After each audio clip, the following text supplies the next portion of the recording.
Mesdames et messieurs, bonsoir, bienvenue à ce plateau spécial.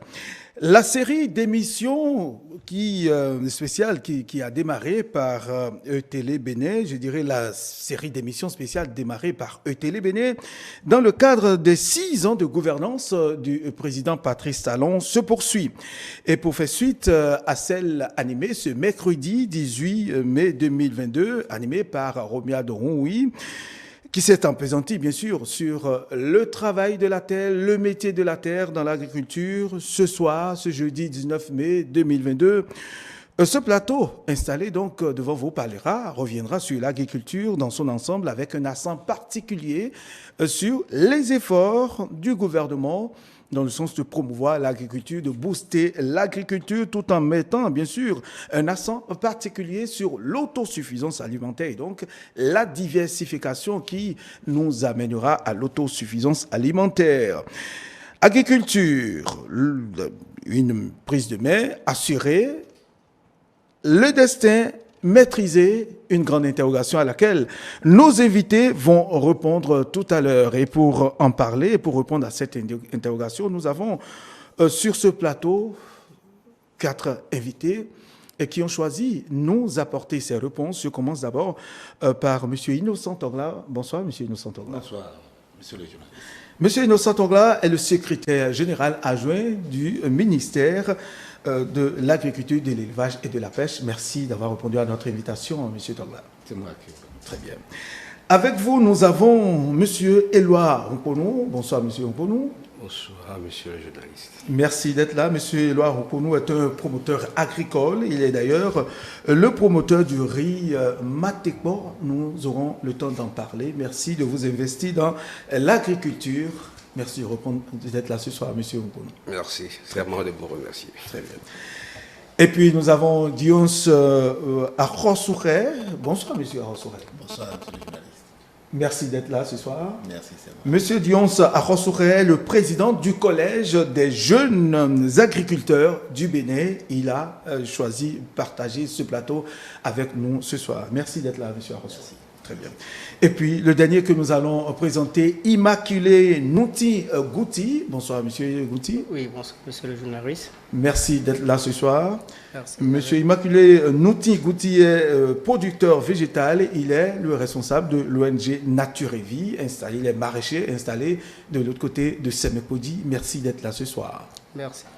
Je rappelle aux téléspectateurs que vous avez la possibilité d'intervenir en direct dans cette émission, d'interagir en temps opportun. Nous allons donner le signal et vous verrez le numéro qui va défiler tout à l'heure au bas de votre écran. Vous pouvez vous permettre d'intervenir directement ou d'envoyer des messages par WhatsApp au numéro qui est affiché à votre écran.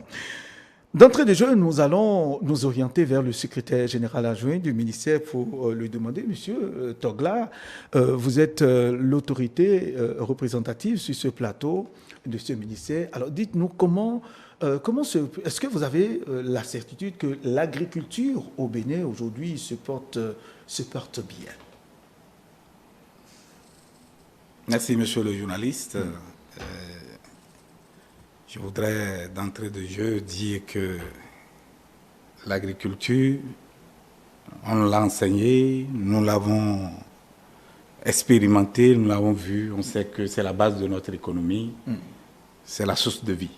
Et je pense que durant ces 6 dernières années, les efforts du gouvernement dans ce domaine ne sont plus à démontrer et nous avons des résultats qui parlent d'eux-mêmes.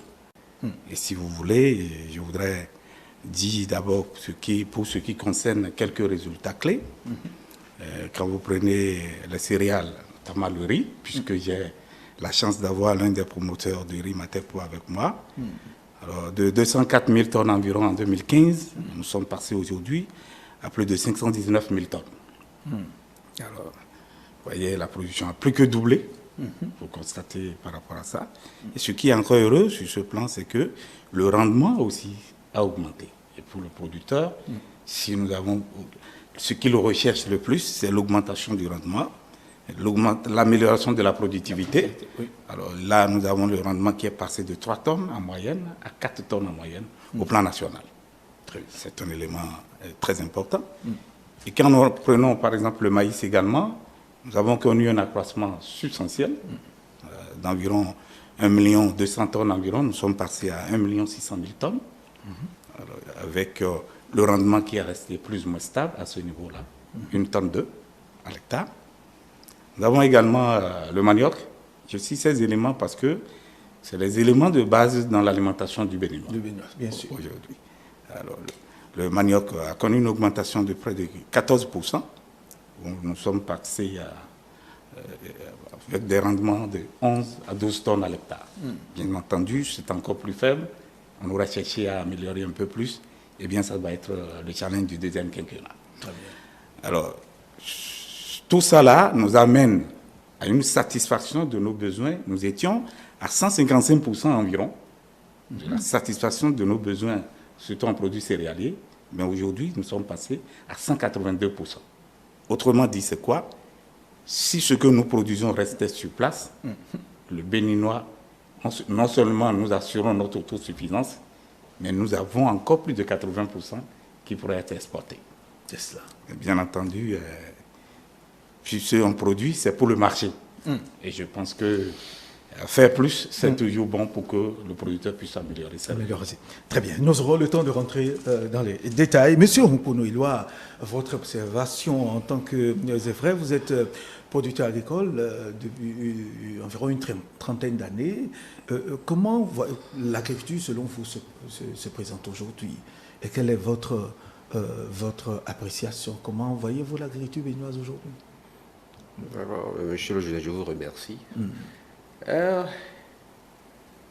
Et pour moi j'ai remarqué quelque chose, parce que je suis dedans longtemps, mais avec l'avènement de ce gouvernement, il y a eu de l'ordre. Parce qu'en toute chose, quand il n'y a pas d'ordre, rien ne marche. Vous voyez, dans le mot ordre, il y a le mot or. Or, tout le monde, l'or coûte cher. Dès que vous rentrez dans l'ordre, vous avez la richesse. Et c'est ce que moi j'ai constaté. Ils sont ordonnés. Ce n'est pas qu'on leur jette des fleurs, parce que moi, je suis ce que je suis. Ce n'est pas qu'on leur jette des fleurs. Quand vous voyez, regardez, aujourd'hui, ce n'est pas dit semer manioc partout. Non. Telle zone, telle zone, telle zone, c'est manioc. Telle zone, c'est ananas. Telle zone, telle zone, telle zone. Et il y a une structure qui s'occupe de ça, la TDA. Maintenant, en dehors de ça, il y a la direction départementale de l'agriculture qui a ses yeux dans ça pour voir comment est-ce que les choses se passent conformément aux règles. Et maintenant, il met l'FNDA là pour appuyer les gens, malgré que c'est un peu... Vous voyez déjà, là déjà, c'est quelque chose, quand moi je vois que c'est des gens, ils sont arrivés pour nous donner la protection. Et que nous devons rentrer dans l'entretien pour pérenniser les choses. Très bien. Merci à vous, monsieur Hunkuno Iloa. Monsieur Arosore, votre avis sur la question, l'agriculture béninoise aujourd'hui, est-ce que vous êtes le président d'un collège de jeunes qui s'investissent dans l'agriculture, mais est-ce que vous êtes fier d'assumer cette responsabilité? Et comment ça se passe au sein de vous, au regard de ce que présente aujourd'hui le visage de l'agriculture béninoise? Bon, je dirais qu'on est plus ou moins satisfait. Plus ou moins satisfait parce qu'on vient de parler des grandes cultures comme le maïs, le manioc et puis le riz. C'est des cultures dans lesquelles vous retrouvez très peu de jeunes parce que les jeunes ont des difficultés d'accès à tout ce qui est facteur de production. Je veux parler notamment de la terre, du finance et puis, comment on appelle, la formation ici n'est pas une formation de qualité. C'est vrai, beaucoup de jeunes sont allés à l'école aujourd'hui et s'investissent dans l'agriculture, mais il reste un écart entre la formation qu'on reçoit à l'école et les réalités du terrain. C'est vrai, les quelques jeunes qui se retrouvent dans ces filières-là s'investissent à fond pour quand même contribuer à ces résultats dont le SIA vient de parler. parler. Voilà. Et visiblement, c'est cela c'est ce que vous entrevoyez. Et si, c'est comme ça. Très bien. Monsieur Immaculé, de votre position de maraîcher, aujourd'hui, responsable d'une structure Nature et Vie, est-ce que de votre position, vous, maraîchers, vous vous sentez bien concerné aujourd'hui? Bien sûr, Satisfait? ça se passe. Ce que nous remarquons, comme le doyen l'a dit à tout à l'heure, que là où il y a l'ordre, il y a beaucoup de choses qui se passent. Avec la structuration de l'ATDA, tout est sympathie. Et que les résultats ne sont pas à 100% pour le moment, mais les filières qui sont là, il y a un grand changement par rapport à ce qui se passait il y a déjà des décennies dans notre pays. Et je pourrais dire avec les statistiques aujourd'hui, nous avons constaté qu'il y a beaucoup de choses qui ont bougé, mais les jeunes n'ont pas trop l'accès, tel que M. Doué Sarolpe vient de dire, à la terre. Et que le gouvernement est en train de penser aussi à ça par rapport aux problèmes fonciers.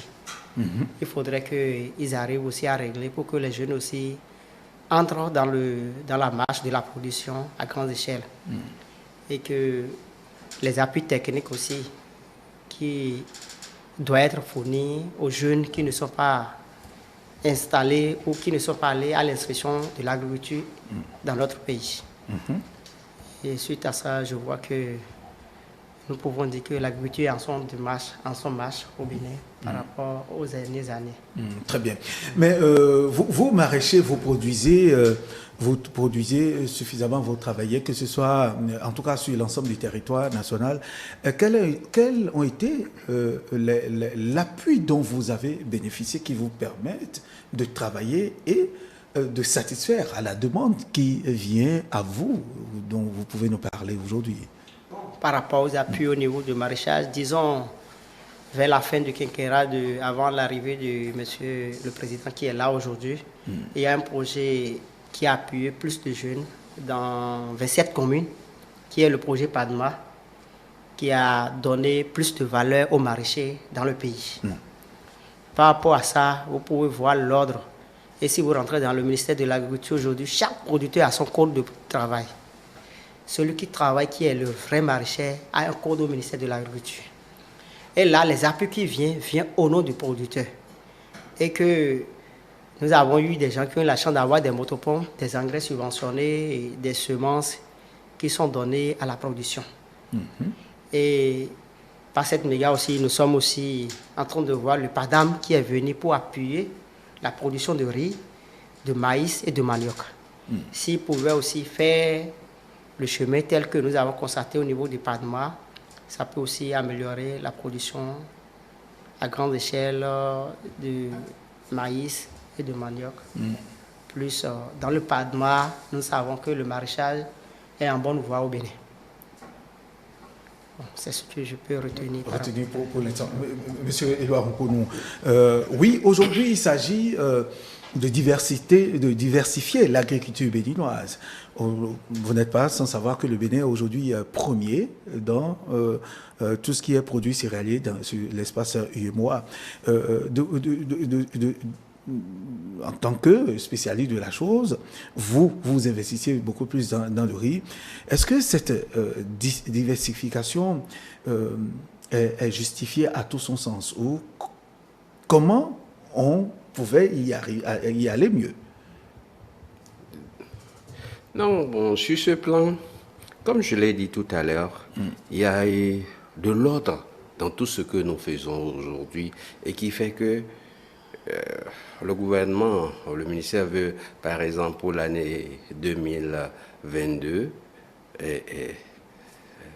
1 million de tonnes de riz, atteindre cet objectif-là.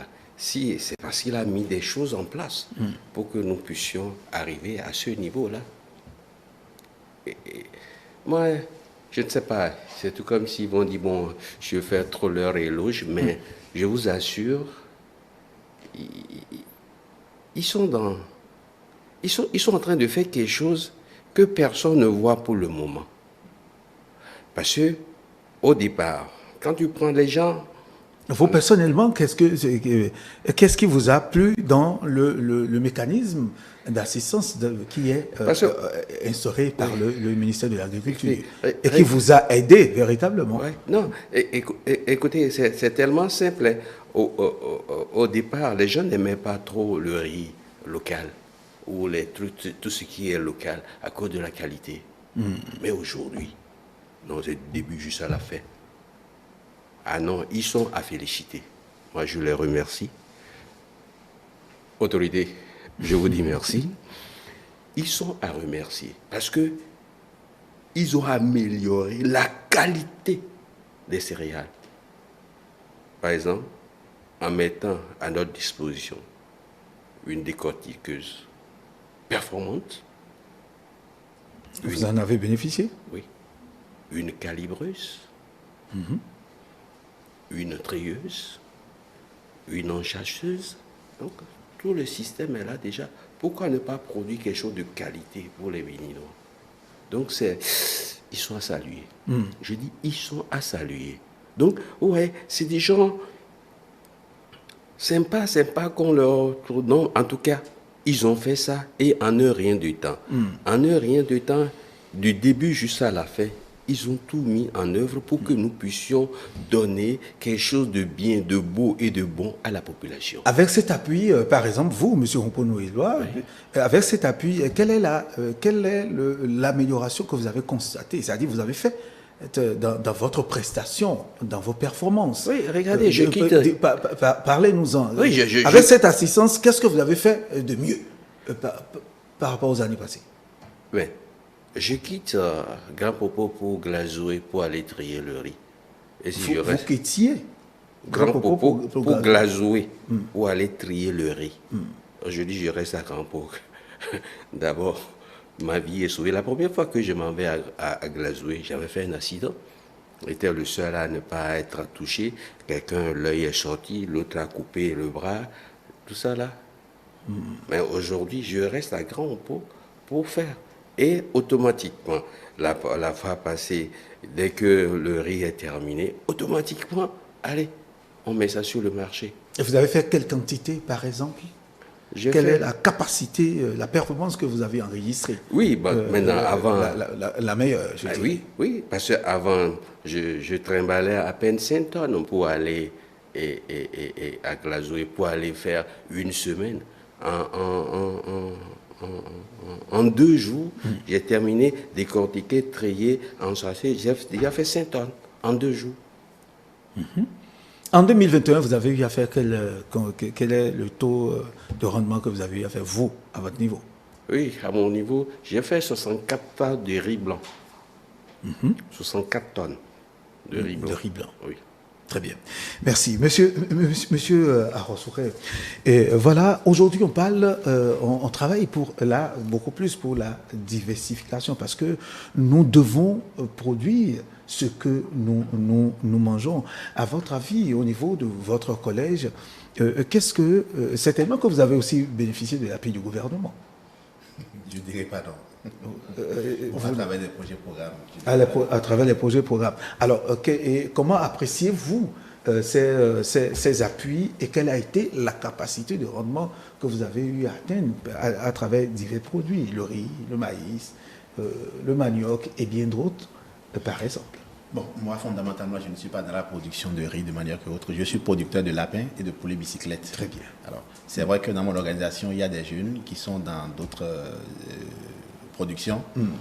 Mais pour ce qui me concerne personnellement, je sais que par rapport à l'agriculture traditionnelle, c'est-à-dire les poulets locaux, il y a 1 an, j'arrivais à peine à sortir 100 poussins par mois.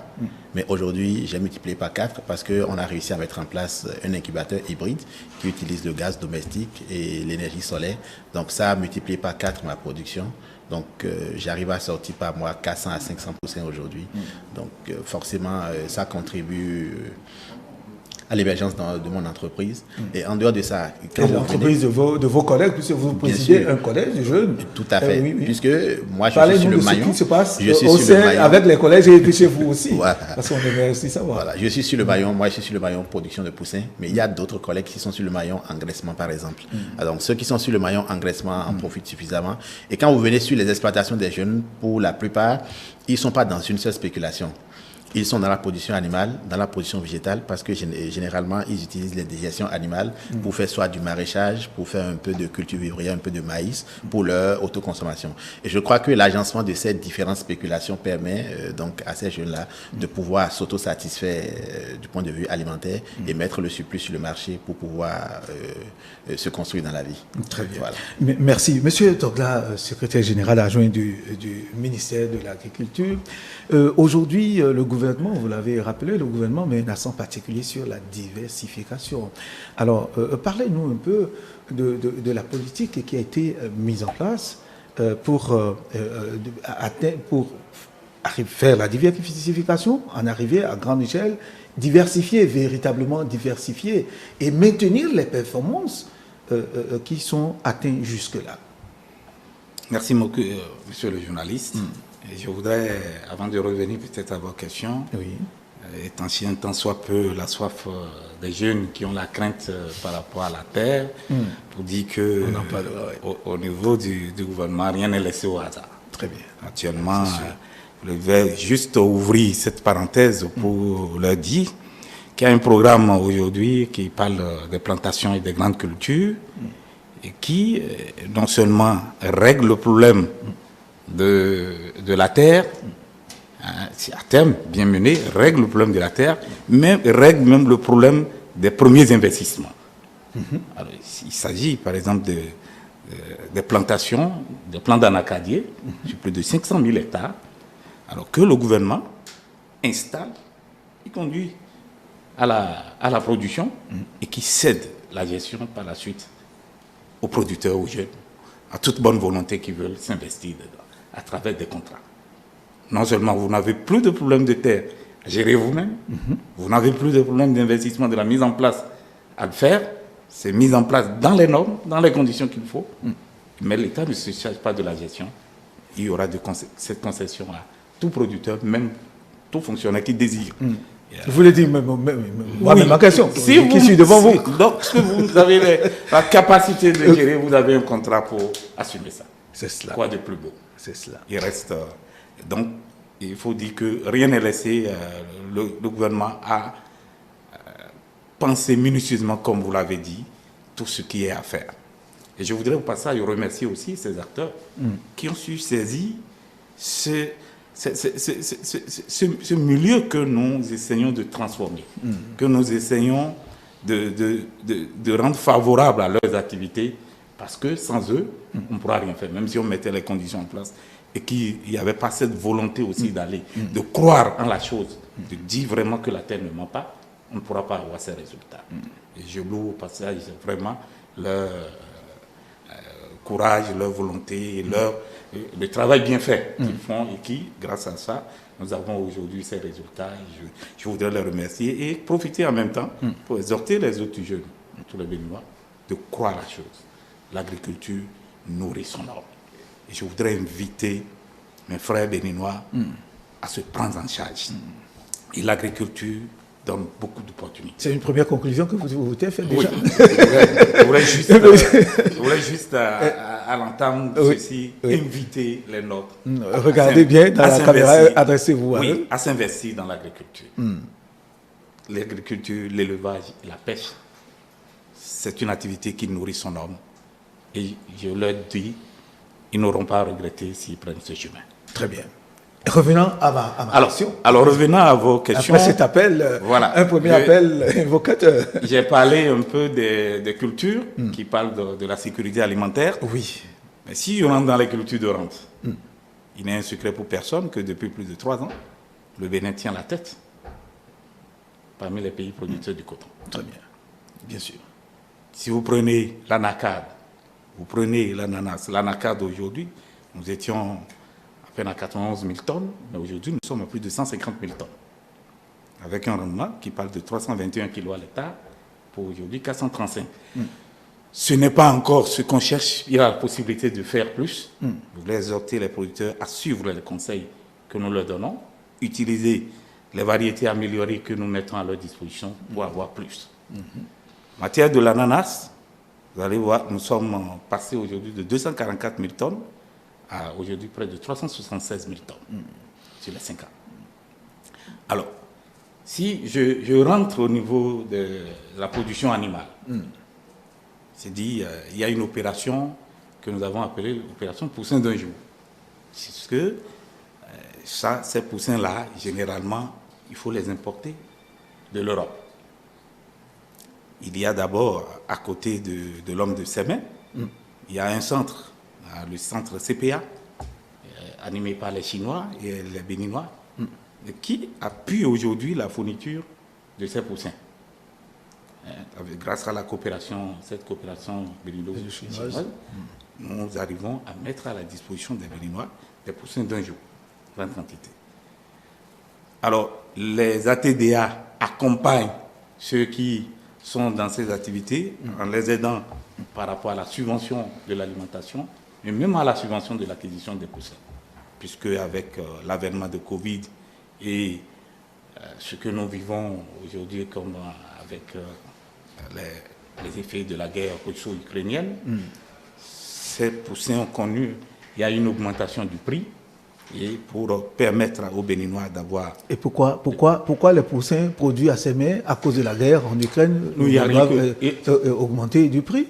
Ça se produit à Sémé. Qu'est-ce que la guerre en Ukraine aussi Non, je ne parle pas de Sémé, c'est ce qui est importé. D'accord. C'est ce qui est importé. Ce que vous mais puis, ça ne restera pas sans influence également sur l'autre, étant donné que même les poussins mères que vous avez sont venus d'ailleurs, sont importés.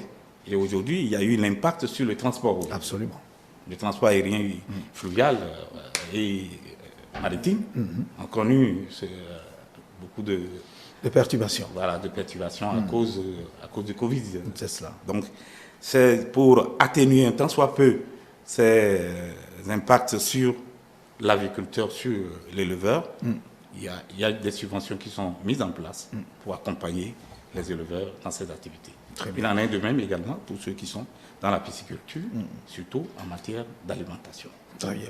Mais alors, aujourd'hui, je reste toujours avec vous. Est-ce que ces efforts que vous venez de citer suffisent véritablement pour qu'on en arrive à l'autosuffisance alimentaire et maîtriser notre destin, notre estomac, comme on le dit, l'estomac du Béninois? Est-ce que c'est suffisant? Et comment on fait pour maintenir tout ça? Alors, je vous ai donné l'ordre de grandeur en matière de la satisfaction de nos besoins sur les céréales, sur les productions animales et halieutiques. D'entrée de jeu, je vous dis que nous restons toujours déficitaires. Nous n'arrivons pas à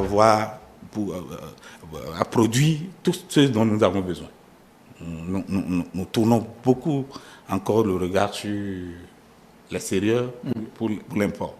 Et le souhait, c'est de développer l'aquaculture, c'est de développer l'élevage, les volailles, les bœufs, les ruminants, pour que nous puissions assurer notre autosuffisance sur tous les plans.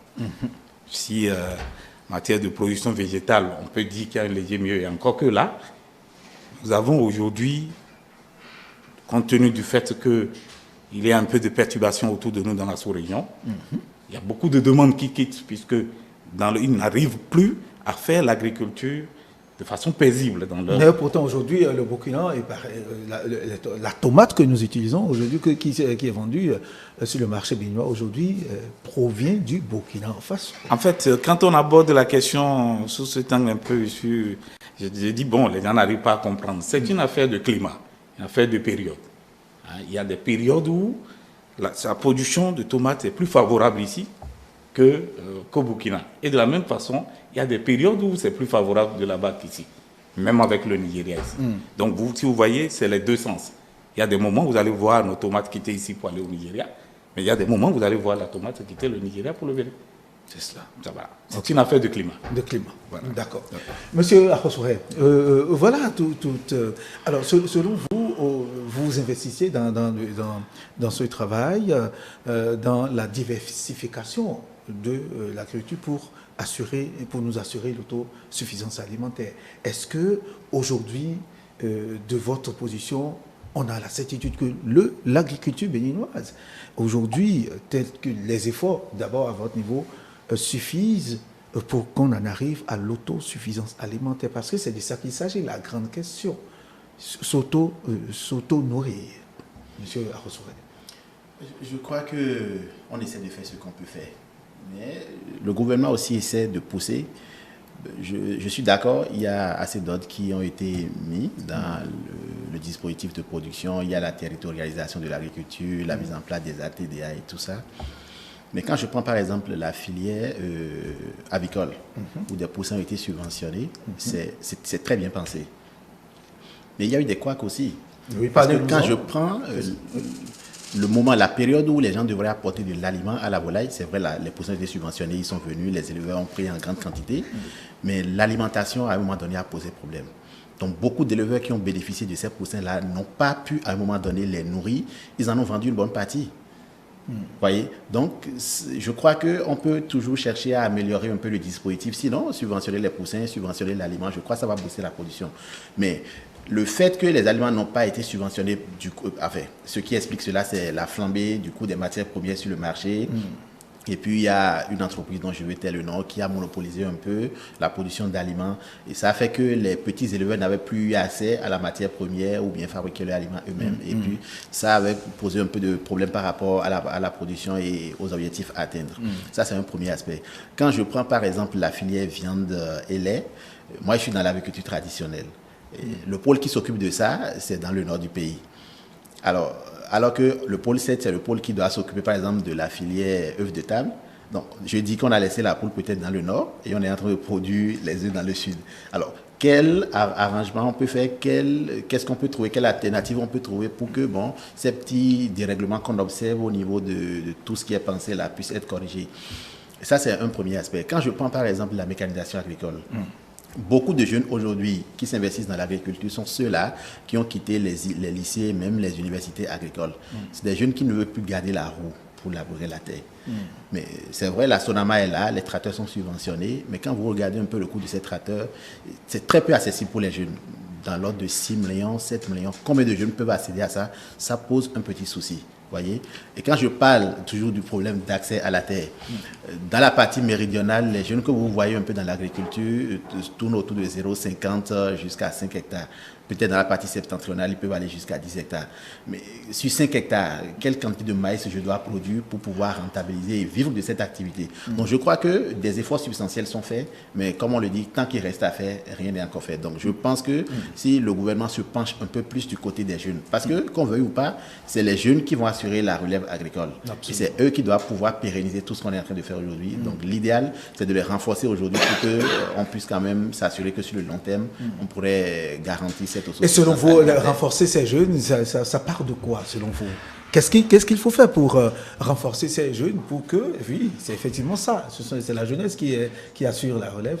Comment est-ce que vous entendez, quelles propositions faites-vous pour que cela puisse arriver et qu'on en arrive à l'autosuffisance alimentaire? Bon, un petit exemple, il y a quelques années, on ne forçait personne à devenir douanier. Vous voyez, les gens trouvaient le mécanisme pour rentrer dedans. Mais on n'a jamais forcé quelqu'un à aller vers les émigrants. Les personnes se lèvent ou bien les jeunes se lèvent et ils deviennent des émigrants.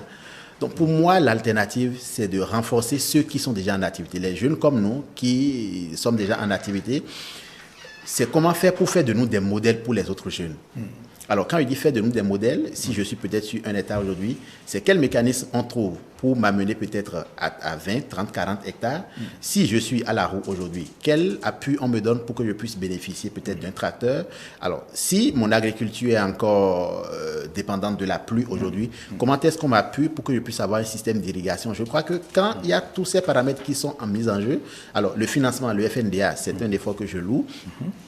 Mais aujourd'hui, les conditions font que très peu de jeunes arrivent réellement à accéder à ça. Et je profite de ce plateau pour faire le plaidoyer auprès de l'autorité, pour dire qu'on salue l'effort qui est fait, mais il reste encore un petit pas à faire. Parce que si les jeunes sont suffisamment appuyés, qu'ils ont accès aux facteurs de production, je crois que c'est ce qu'on a appris à faire. Moi, j'ai été à l'école de l'agriculture, je n'ai pas appris autre chose que ça jusqu'à l'université. Et si les moyens sont mis à ma disposition, je crois que je vais m'y mettre à fond. Donc voilà ce que je pourrais dire. Merci.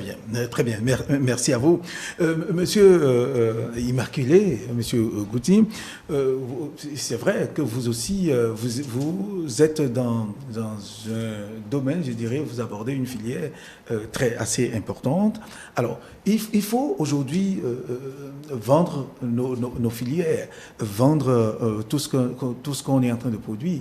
Dites-nous, comment est-ce que vous pensez qu'on puisse faire, puisque vous êtes jeune, vous êtes là-dedans, qu'est-ce qu'on peut faire aujourd'hui pour booster tout ça? Je prends par exemple votre filière de maraîcher. Bon, les efforts sont en train d'être faits, comme je vous ai dit. Vous savez, au niveau du maraîchage, ici, il y a de cela 10 ans, on peut dire que le maraîchage a connu un élan dans le pays. Parce qu'en matière d'organisation, même jusqu'aux filières où ils ont infecté le Finoma, et c'est déjà bon. Et on a les unions communales, on a les fêtières départementales qui accompagnent et qui est en train de suivre de l'ordre par rapport à la production de chaque producteur. Et ce que je veux dire, je pourrais dire déjà, le travail qui est en train de faire par le gouvernement est déjà quelque chose que nous, jeunes, parce que si vous rentrez dans la commune dans laquelle je trouve, ou d'autres communes voisines, nous constatons qu'il y a beaucoup de jeunes qui sont passionnés maintenant. Parce que nous voyons les irrigations de nos eaux qui ont été modernisées, qui sont appuyées par le gouvernement. Le système d'irrigation par bande, le système d'irrigation par irrigation à goutte. Il y a encore les motopompes à gaz qui sont en train d'être mis en la place par le gouvernement et que nous avons eu déjà les informations sur l'étendue du territoire qui ont été déjà stockées dans chaque commune pour l'appui des jeunes. Et que nos productions aussi sont en train d'être organisées pour les ventes groupées. Et que nous remarquons ce que la jeunesse veut, c'est de travailler, d'avoir l'accès aux moyens financiers. Nous pouvons dire, dans la commune que je me retrouve, nous avons eu des appuis du FNDA, pas des subventions, des engrais. Pour ne pas et tout ça là devrait vous permettre de travailler à vendre, à rendre ces filières compétitives. Parce que là, il s'agit de vendre, de les rendre compétitives dans la sous-région. C'est important. Bien sûr. Oui. Bien sûr. Parce que vous êtes en train de poser la question et le SG général vous a dit par rapport aux conditions climatiques. Vous savez, ce n'est pas le Burkina nous nourrit par les tomates. Et nous, on est allé à Kongoussi dans le biais d'un programme projet pour constater ce qui se passe. Kongoussi, c'est où? C'est au Burkina Faso. Au Burkina Faso. Dans le programme de BAM. Et là où ils produisent plus d'oignons et de tomates. Nous remarquons qu'il y a les variétés qui devaient être mises à notre disposition dans les années antérieures n'étaient pas à la disposition d'un producteur normal. Et que ceux qui ont des moyens sont à la production. Mais aujourd'hui, avec le gouvernement, il y a une étude qui a été faite. Une étude qui a été faite dans ce domaine où les variétés résistantes aux conditions climatiques de chaque cycle de production sont en train d'être mises à la disposition de chaque producteur. Et que ça, là aussi, on peut dire, dans les productions de contre-saison, où on dit les autres viennent chez nous, pour nous aussi, ils vont chez eux actuellement. Et que nos productions sont en train d'être organisées pour être compétitives de son nom. Ça veut dire que les carottes du Bénin sont aussi au Burkina par saison, au Togo par saison, au Nigeria. Même, disons, dans les feuilles de table de laitue aujourd'hui, nos laitues sont en train d'être importées dans la sous-région actuellement. Et que un jeune de la production à ses produits aujourd'hui peut dire on est en train de vendre des tonnes de laitue actuellement sur le Nigeria. C'est les efforts du gouvernement. Parce qu'il y a des années où on peut dire les laitues ne coulent pas bien, les trucs ne bougent pas, mais aujourd'hui nous constatons de nos mains que le travail qui a été fait dans le domaine agricole donne plus de valeur aux producteurs. Et ce qu'on est en train de remarquer aussi, c'est qu'il y a les nouvelles technologies qui sont en train d'être évoluées, qui ne sont pas encore venues à notre appui. Mais le peu qui est là, on est en train de faire l'usage. Et ça pourra vous aider à rendre vraiment compétitive. Oui, c'est nos produits. votre filière, votre production. Monsieur Edouard Mponou, oui, il s'agit aujourd'hui de travailler à produire à grande échelle et à rendre compétitives nos filières. Le riz, par exemple, dans lequel, le domaine du riz dans lequel vous vous retrouvez, dites-nous, qu'est-ce qu'il faut faire? Oui,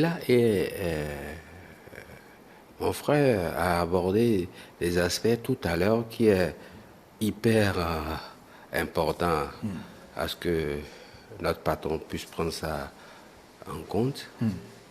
Il a parlé de tracteurs, il a parlé d'irrigation. Par exemple, quand je prends le riz, ouais, vous constatez qu'il y a un déséquilibre climatique aujourd'hui. Et avec ça, tu peux produire et à un niveau donné, on constate des postes de sécheresse et tout part en fumée, comme ça. Ouais, l'irrigation.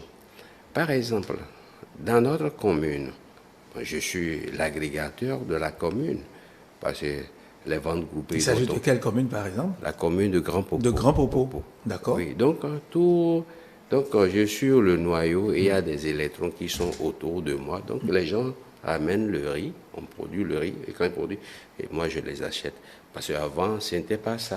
Bon, tu te débrouilles pour vendre ton riz, tout ça là. En tout cas, c'est pourquoi j'ai commencé par l'ordre. Ils ont mis un ordre terrible dans la chose. C'est très bien. Maintenant, par exemple, quand on prend dans la commune, c'est moi qui avais quelque chose de deuxième main qui ne fonctionne pas trop. Mais, par exemple, pour faire la production à tout ce beau monde-là, c'est un peu difficile. De telle manière que cette année, par exemple, on a eu un petit souci de retard parce que tout doit être préparé. Ouais. Donc, c'est effectivement, le problème est ça. Mais on ne va pas mettre, moi je le dis, on ne va pas mettre tout sur le dos du gouvernement. On peut se regrouper, mais en même temps, si on peut nous aider à payer par tranche, parce que le tracteur dont on sait cash, même si c'est subventionné, c'est cash.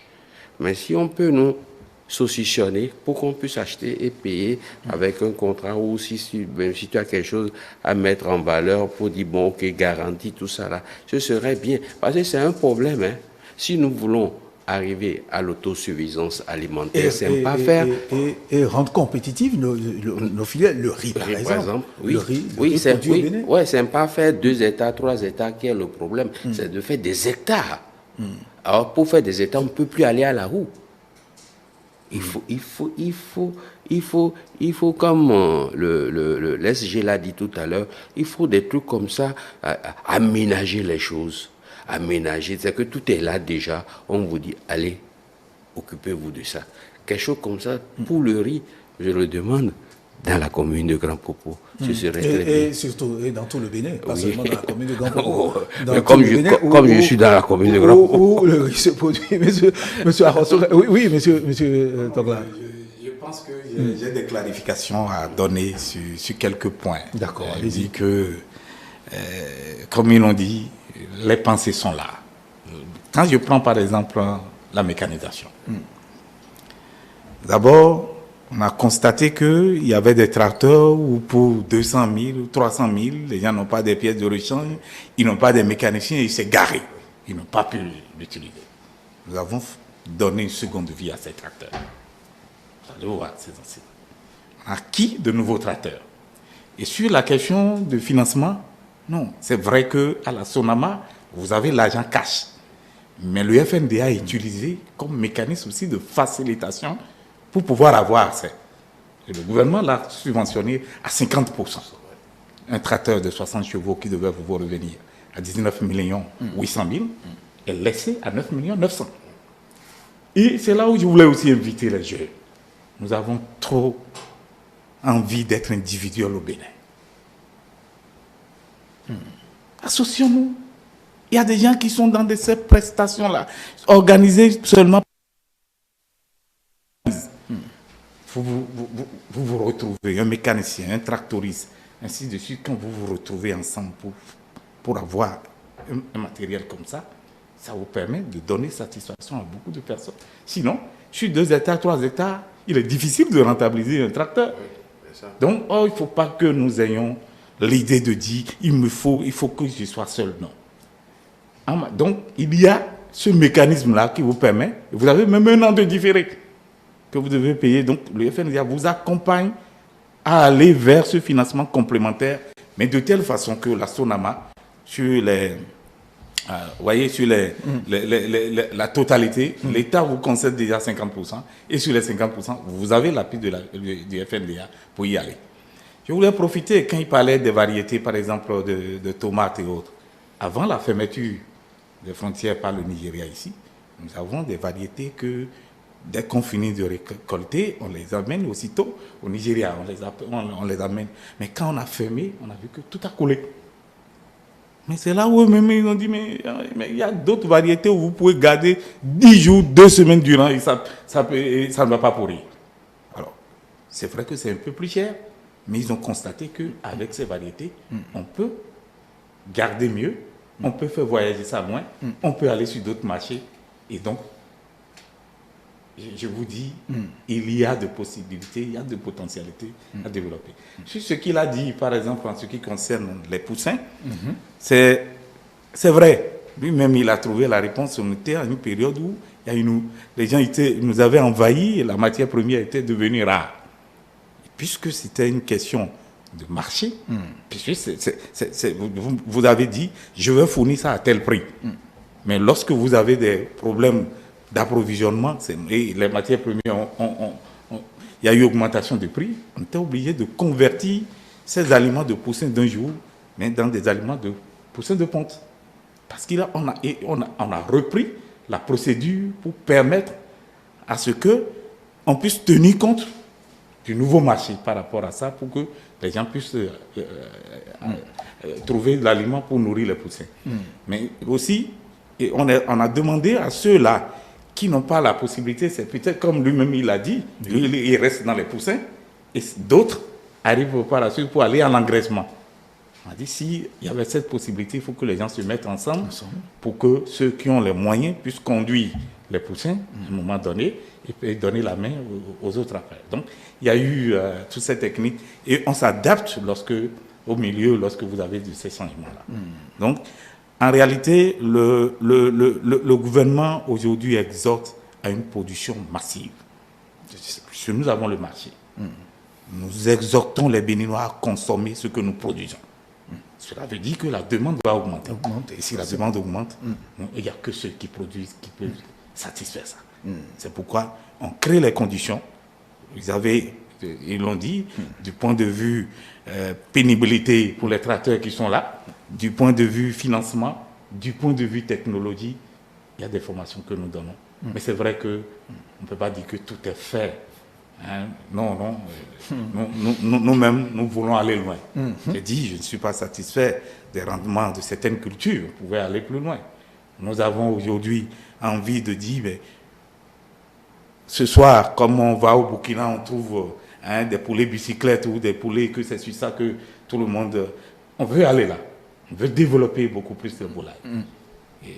Et même les ruminants, aujourd'hui, il y a des programmes qui s'adressent aujourd'hui à ça parce qu'il ne faut pas qu'on oublie, nous avons eu beaucoup de difficultés dans les conflits agriculteurs-éleveurs. Bien sûr. Voilà.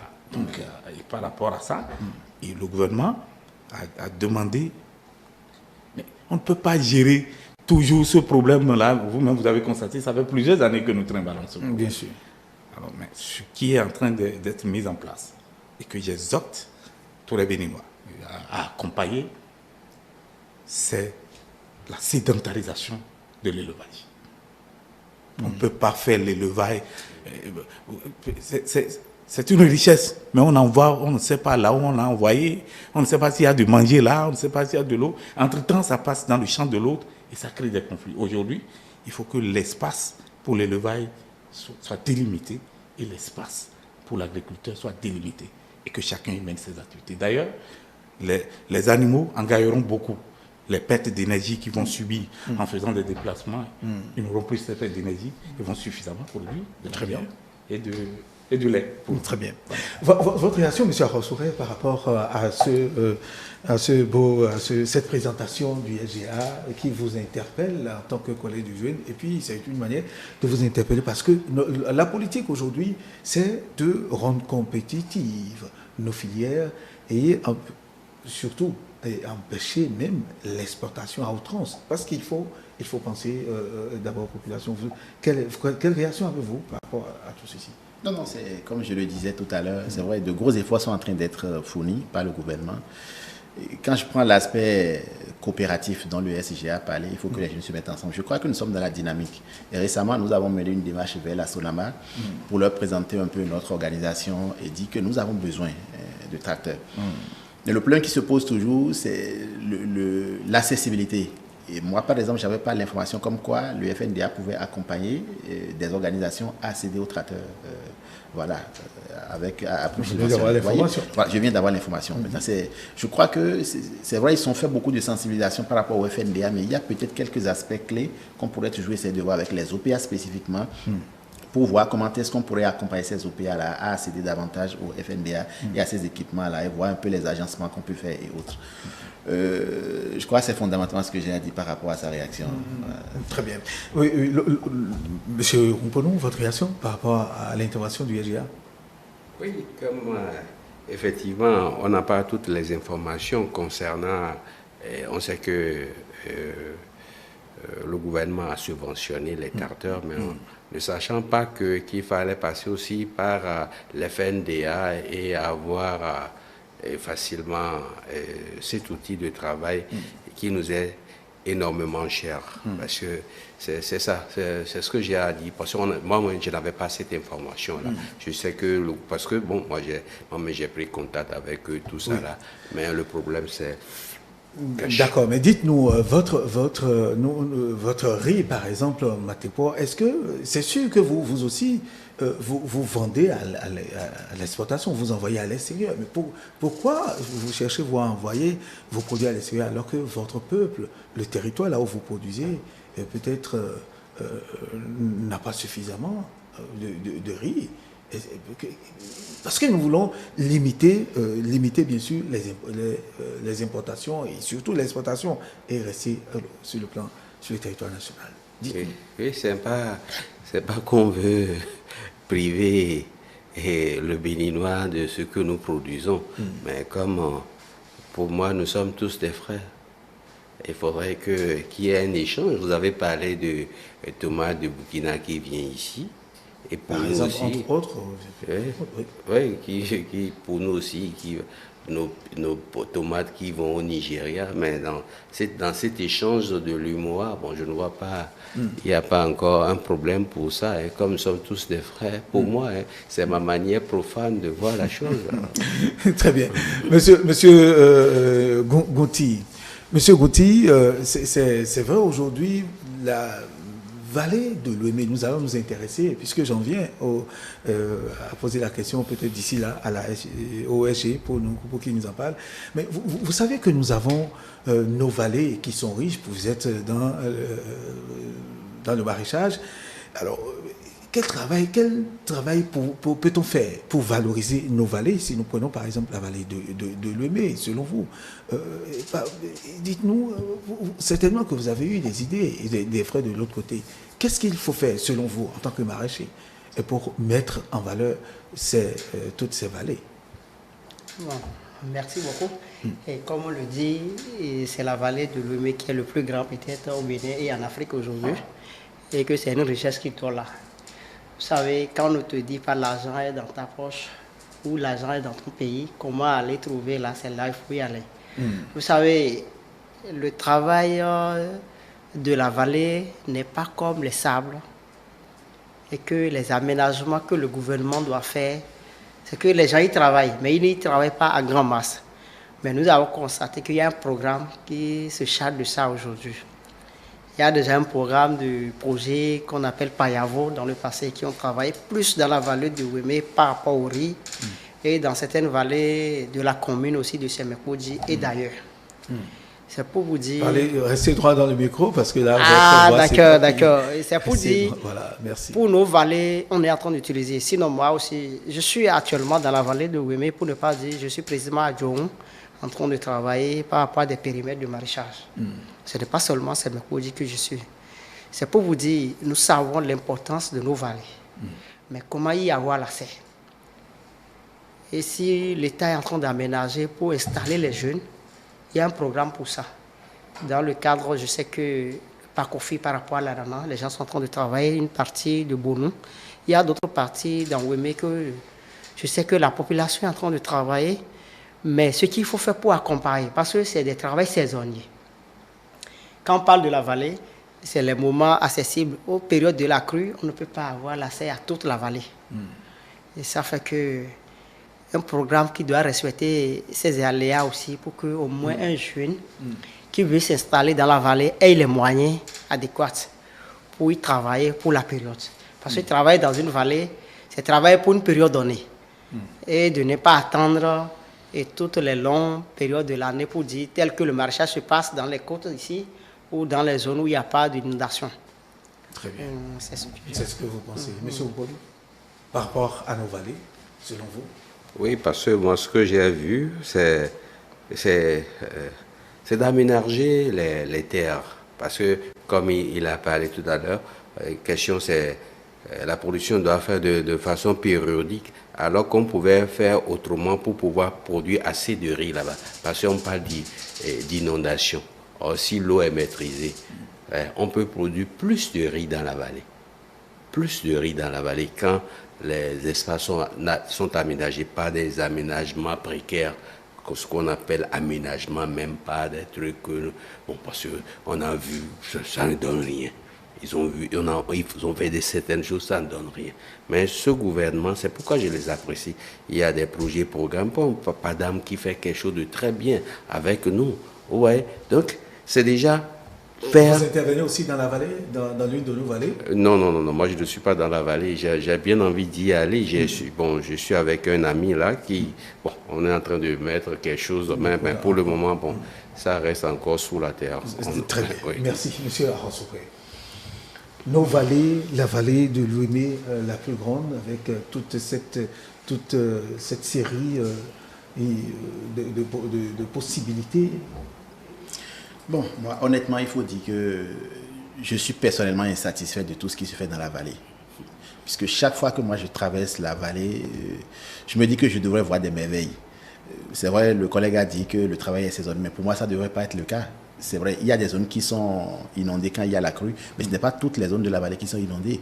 Et quand j'entends parler de certains projets, programmes qui sont intervenus dans la vallée de l'Ouémé, il y a eu des aménagements. Et pas, toutes les fois qu'on prend par la vallée, on ne sent pas vraiment tous ces investissements qui ont été consentis. Pour moi, ça pose un problème.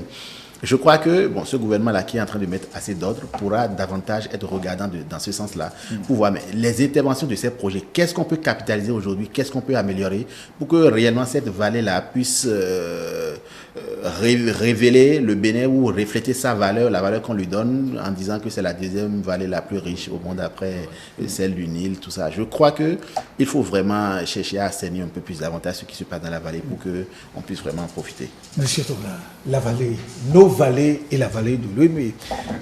Oui. Merci beaucoup, monsieur le journaliste. Je remercie tous les amis ici présents. Je vous dis que en matière d'aménagement, le doyen à l'entame a dit tout à l'heure que l'objectif du gouvernement, c'est d'aller à 1 million de tonnes de riz. Pour non seulement satisfaire ici, mais aussi avoir du riz à l'export. Aujourd'hui, il y a le projet Payavo qui intervient dans la vallée de l'Ouémé avec des aménagements, tout ça. Mais il y a un vaste programme d'aménagement qui est en cours sur la vallée. C'est parce qu'entre-temps, nous ne détenons pas des études sur ces vallées-là, parce qu'on ne se jette pas pour aller aménager. Donc, nous avons un programme d'aménagement de 50 000 hectares qu'il faut faire. 20 000 hectares dans la vallée de l'Ouémé, 20 000 hectares dans la vallée du Niger, 2 500 hectares dans la vallée de la Pinjaré, 2 500 hectares dans la vallée du Koufou, 5 000 hectares dans la vallée du Mono. Ça fait 50 000 hectares. Et aujourd'hui, nous avons fini les études pour 12 000 hectares. 1 500 hectares dans la vallée du Niger, 1 500 hectares dans la vallée du Mono et 9 000 hectares aujourd'hui pour la vallée de l'Ouémé. Nous avons un programme de 8 000 hectares aujourd'hui qui est en cours sur les 50 000. Donc nous sommes en train de boucler 20 000. pour que nous allions à une production avec maîtrise totale d'eau. Cela permet non seulement de ne pas faire un seul cycle, mais de produire quand on veut. C'est ça un peu. Donc, nous savons que c'est un problème et le gouvernement a sérieusement réfléchi à la question. Je vous ai dit, mais si, quand je parlais tout à l'heure du FNDA, le FNDA, quand vous voyez ces 3 guichets, vous avez un premier guichet qui s'occupe des investissements structurants, vous avez un autre guichet qui s'occupe de comment accompagner l'accès au marché, la vulgarisation, la recherche. Mais il y a un 3e guichet qui parle de l'accès au crédit à travers 3 volets. Le refinancement des structures de financement. Vous avez la bonification du taux d'intérêt, puis la facilitation pour le crédit. Donc c'est à travers ce mécanisme que vous avez de l'argent. Le FNDA vous donne 50% de garantie déjà pour aller vers les structures financières. Donc à travers ça, vous avez cette facilité. Vous avez déjà la moitié donnée par l'État. Vous avez 50% de garantie qu'on vous donne pour aller vers le crédit. Et puis, vous accompagne à avoir ce crédit pour pouvoir avoir ces tracteurs. Le mécanisme est simple. Rapprochez-vous des ATDA. Vous aurez tout le détail par rapport au FNDA. Eux-mêmes, ils sont disponibles. Et dès que vous les contactez, très bien, vous avez tous les détails qu'il faut. Merci à vous, chers invités. Monsieur, je rappelle, monsieur Innocent Togla, qui est bien sûr le secrétaire général adjoint du ministère de l'Agriculture, de l'Élevage et de la Pêche. Monsieur Eloi Hunkponou, promoteur agricole, promoteur du riz Matekor. Nous avons également avec nous, monsieur Dions Arosfray, qui est le président du Collège des jeunes agriculteurs du Bénin et le grand maraîcher de l'ONG Nature et Vie qui est avec nous, Immaculé Nouti Gouti. Nous avons tendu notre micro à un promoteur agricole, pas des moindres, que nous connaissons très bien. Il s'agit de M. Razak Olofidi Babatoune, qui nous a accordé une interview de plus de 45 minutes. Nous aurons le temps de diffuser en intégralité cette interview que nous avons réalisée avec lui par rapport à l'agriculture, les promesses, les engagements, les propositions qu'il a eu à faire. Nous allons l'écouter et revenir permettre aux téléspectateurs donc d'intervenir en direct, de poser des questions, de faire des propositions en direct ici à travers le numéro qui va défiler et aussi envoyer des messages WhatsApp par le numéro qui est affiché à l'écran. Nous suivons ici un extrait de l'entretien que nous a accordé le promoteur agricole Razak Olofidi Babatoune.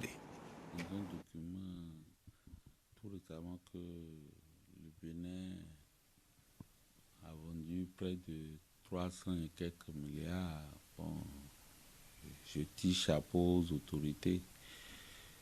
Et donc, c'est de faire le challenge et en dehors du coton, qu'il y ait encore d'autres produits, surtout les produits que nous mangeons. Tu vois. Du côté de coton aussi, c'est déjà une filière, on va dire, mais à mon appréciation, elle n'est pas encore une filière entière. C'est quand on va commencer par aussi prendre une grande partie et transformer en habits pour ne pas aller importer. Et donc ça devient une filière depuis la production jusqu'à l'habillement. Donc ça devient une filière jusqu'à la distribution de ces produits. Or, le marché existe aujourd'hui, le marché de jeans, le marché de chemises, le marché de textile en général, ça existe. Donc il faut qu'on développe, hein, je pense que bon, le préalable est ce qui se fait déjà. Il faut le produire avant de les transformer. Mais en dehors de ça, il faut aussi mettre l'accent sur le légume, sur le maïs, sur les pommes de terre, sur le soja et surtout le maïs. Nous avons la chance, on ignore, que le maïs et le soja se développent très bien chez nous. Mais c'est d'autres qui viennent en profiter. Posons-nous la question pourquoi c'est les Indiens, les Libanais qui viennent prendre nos soja et nos maïs. Et ils envoient ça où? En Chine et en Inde.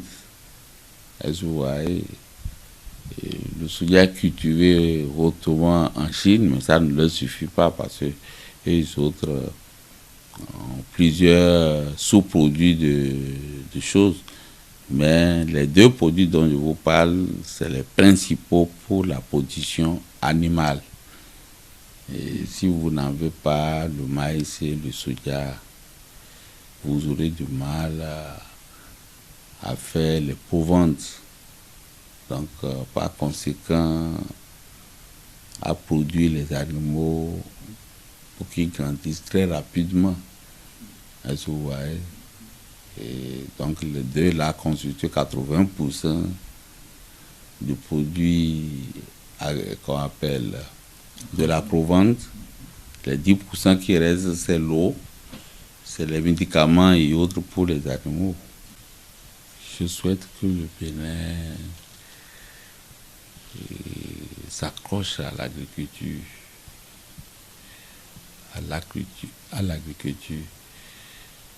et c'est de varier. Il n'y a rien qu'il faut ignorer. Comme on a dit, si vous prenez le cas du coton, c'est inépuisable. Inépuisable. La tomate, le Maroc exporte près de 700-800 milliards de francs CFA vers l'Union européenne. Et c'est pourquoi on appelle le Maroc le jardin de l'Europe. Est-ce que vous voyez? Il faut faire une conférence agricole où on réunit non seulement les Béninois, mais les étrangers, les coachs, les gens qui ont le savoir-faire dans le domaine et qui est un budget. Si vous le faites, les bailleurs de fonds étrangers, parce que vous allez créer un marché, vous allez exporter énormément. Le piment, c'est un besoin. Je suis allé à Dubaï. J'ai acheté, je me suis inspiré la production de clin-clin dans les sachets où les gens l'achètent comme de petits pains. Il y a des gens comme moi qu'on ignore qui sont dans le pays, qui sont inspirés. Il y a les gens qui peuvent élaborer, qui sont les gens qu'on va mettre dedans, tout ça là, comment ils vont réfléchir, et qui ne dit pas seulement les ingénieurs agronomes, les gens qui ont des idées, les gens qui sont des observateurs, qui peuvent appeler, et ajouter aux couches internationales, les incubateurs, bien comme on les appelle, qui existent. Il faut les inviter, il faut les payer comme on paie le coach des écureuils. Est-ce que vous voyez? Pour venir apprendre comment on fait le maïs, comment on fait le soja. Voilà, c'était donc juste un extrait de l'entretien que nous a accordé Monsieur Razak Olofidi Babatoundé, le promoteur du riz Nerika et de bien d'autres produits que nous connaissons aujourd'hui. Nous aurons le temps, comme je vous le disais tantôt, de revenir, de dérouler l'intégralité de cet entretien qu'il nous a accordé. Eh bien, il a fait la proposition d'aller à une conférence sur l'agricole. On aura le temps d'en parler, mais tout de suite, monsieur Immaculé, votre réaction par rapport à l'intervention de monsieur Toundé que nous venons de suivre. Et je rappelle aux téléspectateurs qu'ils peuvent appeler, intervenir en direct, interagir à travers d'abord le numéro qui est affiché à l'écran. Nous avons déjà des messages que nous aurons le temps de partager tout à l'heure. Nous vous donnons aussi la possibilité d'intervenir directement en composant le numéro qui défile certainement déjà au bas de votre écran. Monsieur Immaculé, votre réaction? Nous avons suivi monsieur Babatoundé tout à l'heure par rapport à l'agriculture et tout. Votre réaction? Bon, merci beaucoup par rapport à l'intervention de l'émission. Et ce que monsieur Babatoundé a dit, il est allé à une école. Il est en train aussi de voir l'école que les jeunes sont en train d'utiliser aujourd'hui par rapport à la perspective où il dit il y a des gens, il faut consulter, il y a des experts qui se sont cachés, il y a des coachs, il y a des... C'est vrai. C'est que nous, aujourd'hui, nous jeunes, nous avons appris que le gouvernement d'aujourd'hui nous dit qu'il faut toujours rester ensemble. Il y a le système des coopératives. Et dans ce système, nous constatons que les jeunes échangent les difficultés. C'est un canal qui permet aux jeunes de dire, moi j'ai telle expérience, telle expérience. Par rapport à l'expérience qu'on est en train de dire, et on dit la production de nos pays ne nous suffit pas, mais nous constatons qu'effectivement les Indiens, les Libanais, les gens viennent faire les exportations.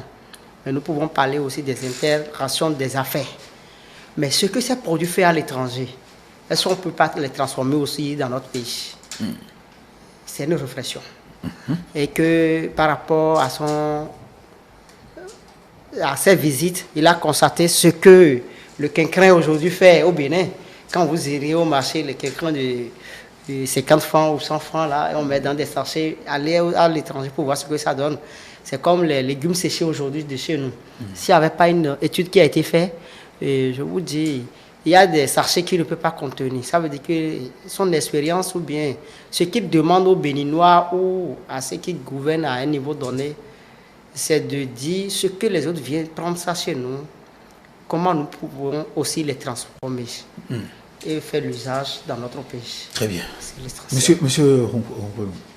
Oui, effectivement, ce que moi-même j'ai gardé dans son invasion, c'est le fait que nous produisons et que c'est des gens qui viennent ramasser tout pour aller développer ce que moi je ne sais pas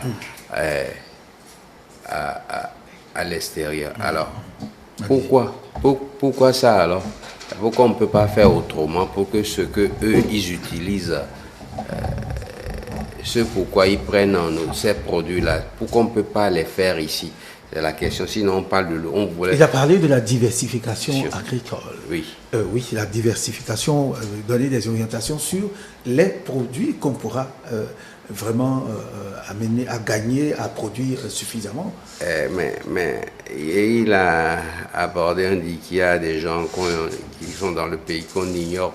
Mais non. Non, peut-être c'est en parlant il est en train de faire une proposition qu'il faut pour améliorer tout ce qu'on est en train de faire, inviter, organiser une conférence à laquelle on a invité tous ceux qui sont dans le domaine de l'agriculture, dont vous par exemple. Oui, bon, si on a...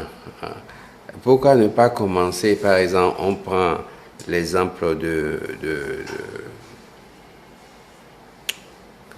celui qui a... Voilà, le temps de voir des idées. En attendant de vous retrouver, M. Toga, nous allons écouter M. Afonso, parce que c'est ce que vous voulez, donc de réagir, M.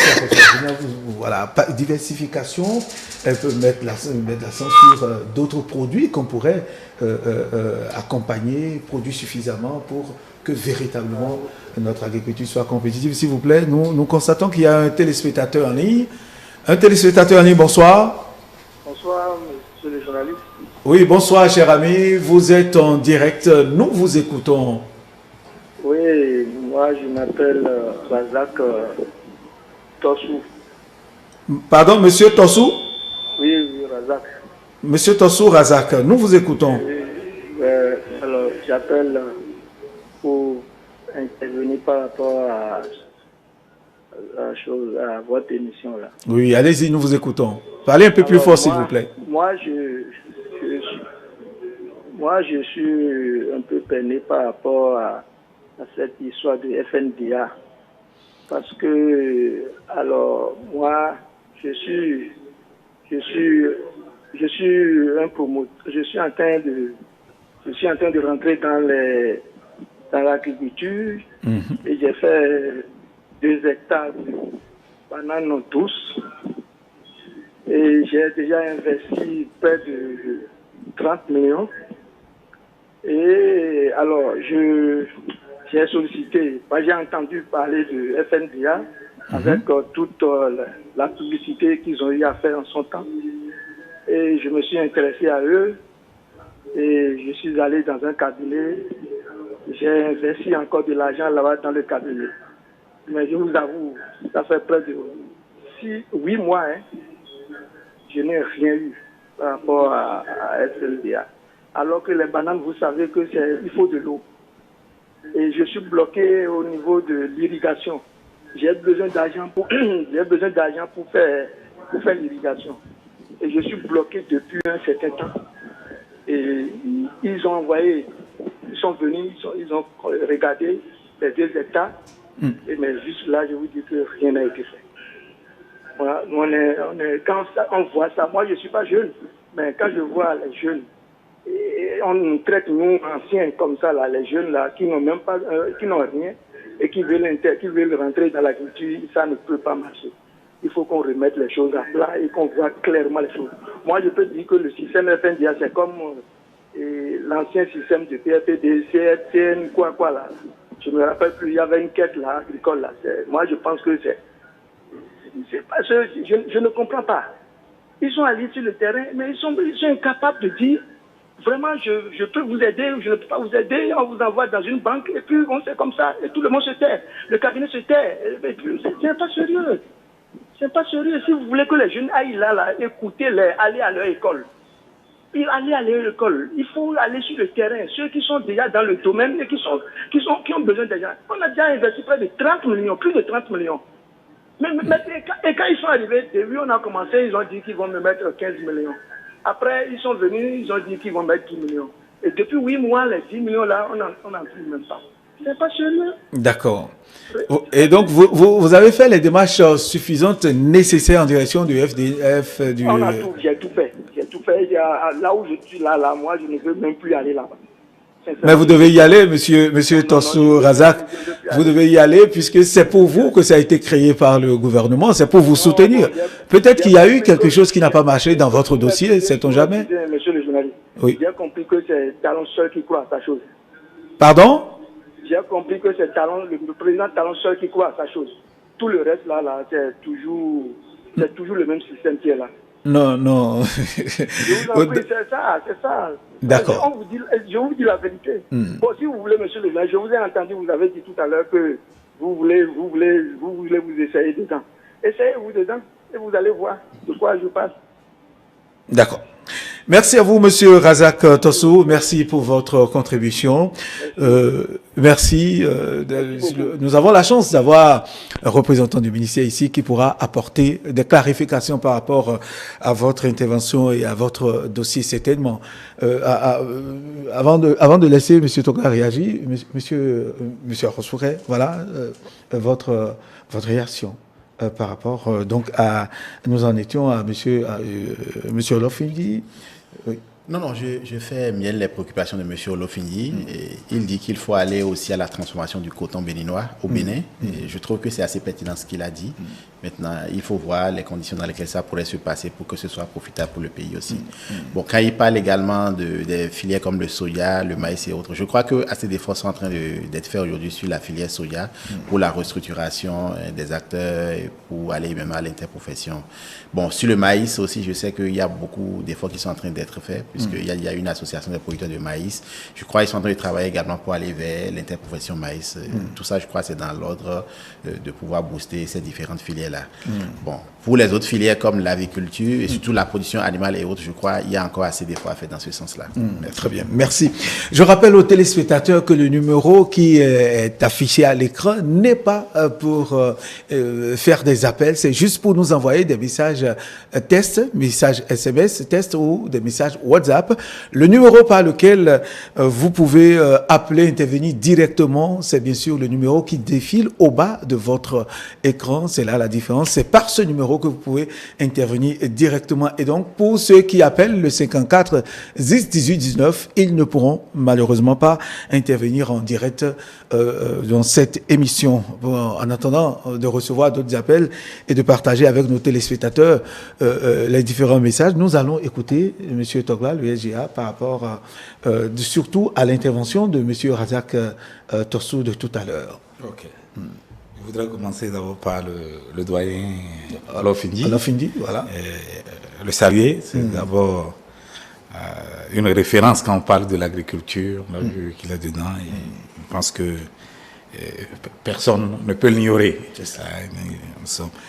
Mais il faut dire que déjà, là où on a commencé, c'est d'abord la concertation entre les acteurs de même filière. C'est d'abord ça que nous faisons pour partager ce que chacun connaît au niveau de la filière, au niveau du Bénin, nous-mêmes d'abord. Donc ça, quand vous voyez les ATDA aujourd'hui, par rapport aux filières, vous avez à chaque début de campagne, vous avez ces acteurs-là qui sont... toutes nos excuses. Un téléspectateur en ligne, bonsoir. Oui, bonsoir, monsieur le journaliste. Oui, bonsoir, cher ami. Votre nom et d'où est-ce que vous nous appelez, s'il vous plaît? Appelez-moi Edmond Bokossa. Edmond Bokossa, vous appelez d'où? Je vous appelle de Kokotome Fandi. Je suis soudeur de métier. D'accord, nous vous écoutons, monsieur Bokossa. Vous avez déjà commencé l'émission avant que je ne tombe là-dedans. Ok, donc tout simplement, j'ai une petite question à vous poser. Oui. Je ne sais pas si ça va forcément rentrer dans votre sujet. Oui. Je suis intéressé par l'agriculture. Je n'ai pas encore démarré. Et j'ai bien envie quand même. Je voudrais savoir si le gouvernement pourra faire quelque chose pour un débutant comme moi. D'accord, très bien. Vous aurez la réponse tout à l'heure. C'est tout? Aujourd'hui, nous avions constaté que l'agriculture, ça rapporte beaucoup. Nous sommes intéressés, mais nous n'avons pas encore les moyens. Qu'est-ce que l'État peut nous aider à faire pour un début? C'est ça la question. Très bien. Vous êtes en association, c'est ça, ou bien vous êtes seul? Non, pour le moment, je suis seul d'abord. Très bien. Vous aurez la réponse tout à l'heure avec le monsieur Togla, le SIA. Oui, nous vous écoutons, monsieur. Donc, je le dis d'abord, à chaque début de campagne, ces acteurs se retrouvent pour faire un plan de campagne. Et puis, périodiquement, il y a ces cas de concertation pour leur permettre de discuter. Mais le gouvernement ne s'est pas arrêté là. C'est ça. Vous aurez appris qu'il y a des lycées agricoles en construction. Il y aura, avec plus de 1000 hectares pour chaque lycée pour se prendre en charge, produit à grande échelle. 30 lycées, on va démarrer par ça, en attendant que chaque commune ait son lycée. Alors, déjà à ce niveau, il y a déjà la formation de ces jeunes. Voilà, d'abord des encadreurs qui d'accord. sont pensés, et ceux-là qui vont sortir, il y aura des jeunes de type Nobo. Comme au départ, mon ami disait que ce n'est pas forcément ce qu'on apprend, mais aujourd'hui, vous allez appliquer ce que vous avez appris. Ce qu'on faisait, c'était le volet pédagogique, tout simplement. Et quand vous avez le volet pédagogique, quand on arrive, on veut te montrer que ça se passe comme ça, mais sans que tu n'aies l'aspect économique, tout à intégrer. Mais aujourd'hui, vous avez le volet pédagogique à part, mais vous avez ce volet économique-là qui accompagne, qui vous montre réellement que vous avez un compte d'exploitation, vous pouvez vous auto-employer, vous pouvez vous y mettre, et ce que vous allez tirer, c'est facile pour vous de dégager. Donc, je pense que c'est des solutions par rapport à ce qu'il dit. Et si il y a des gens à l'extérieur qui puissent nous appuyer, déjà on a envoyé des gens à l'extérieur selon les filières, les spécificités. Chacun, il y a des pays qui sont en avance. On a envoyé des gens pour acquérir les connaissances dans ce domaine.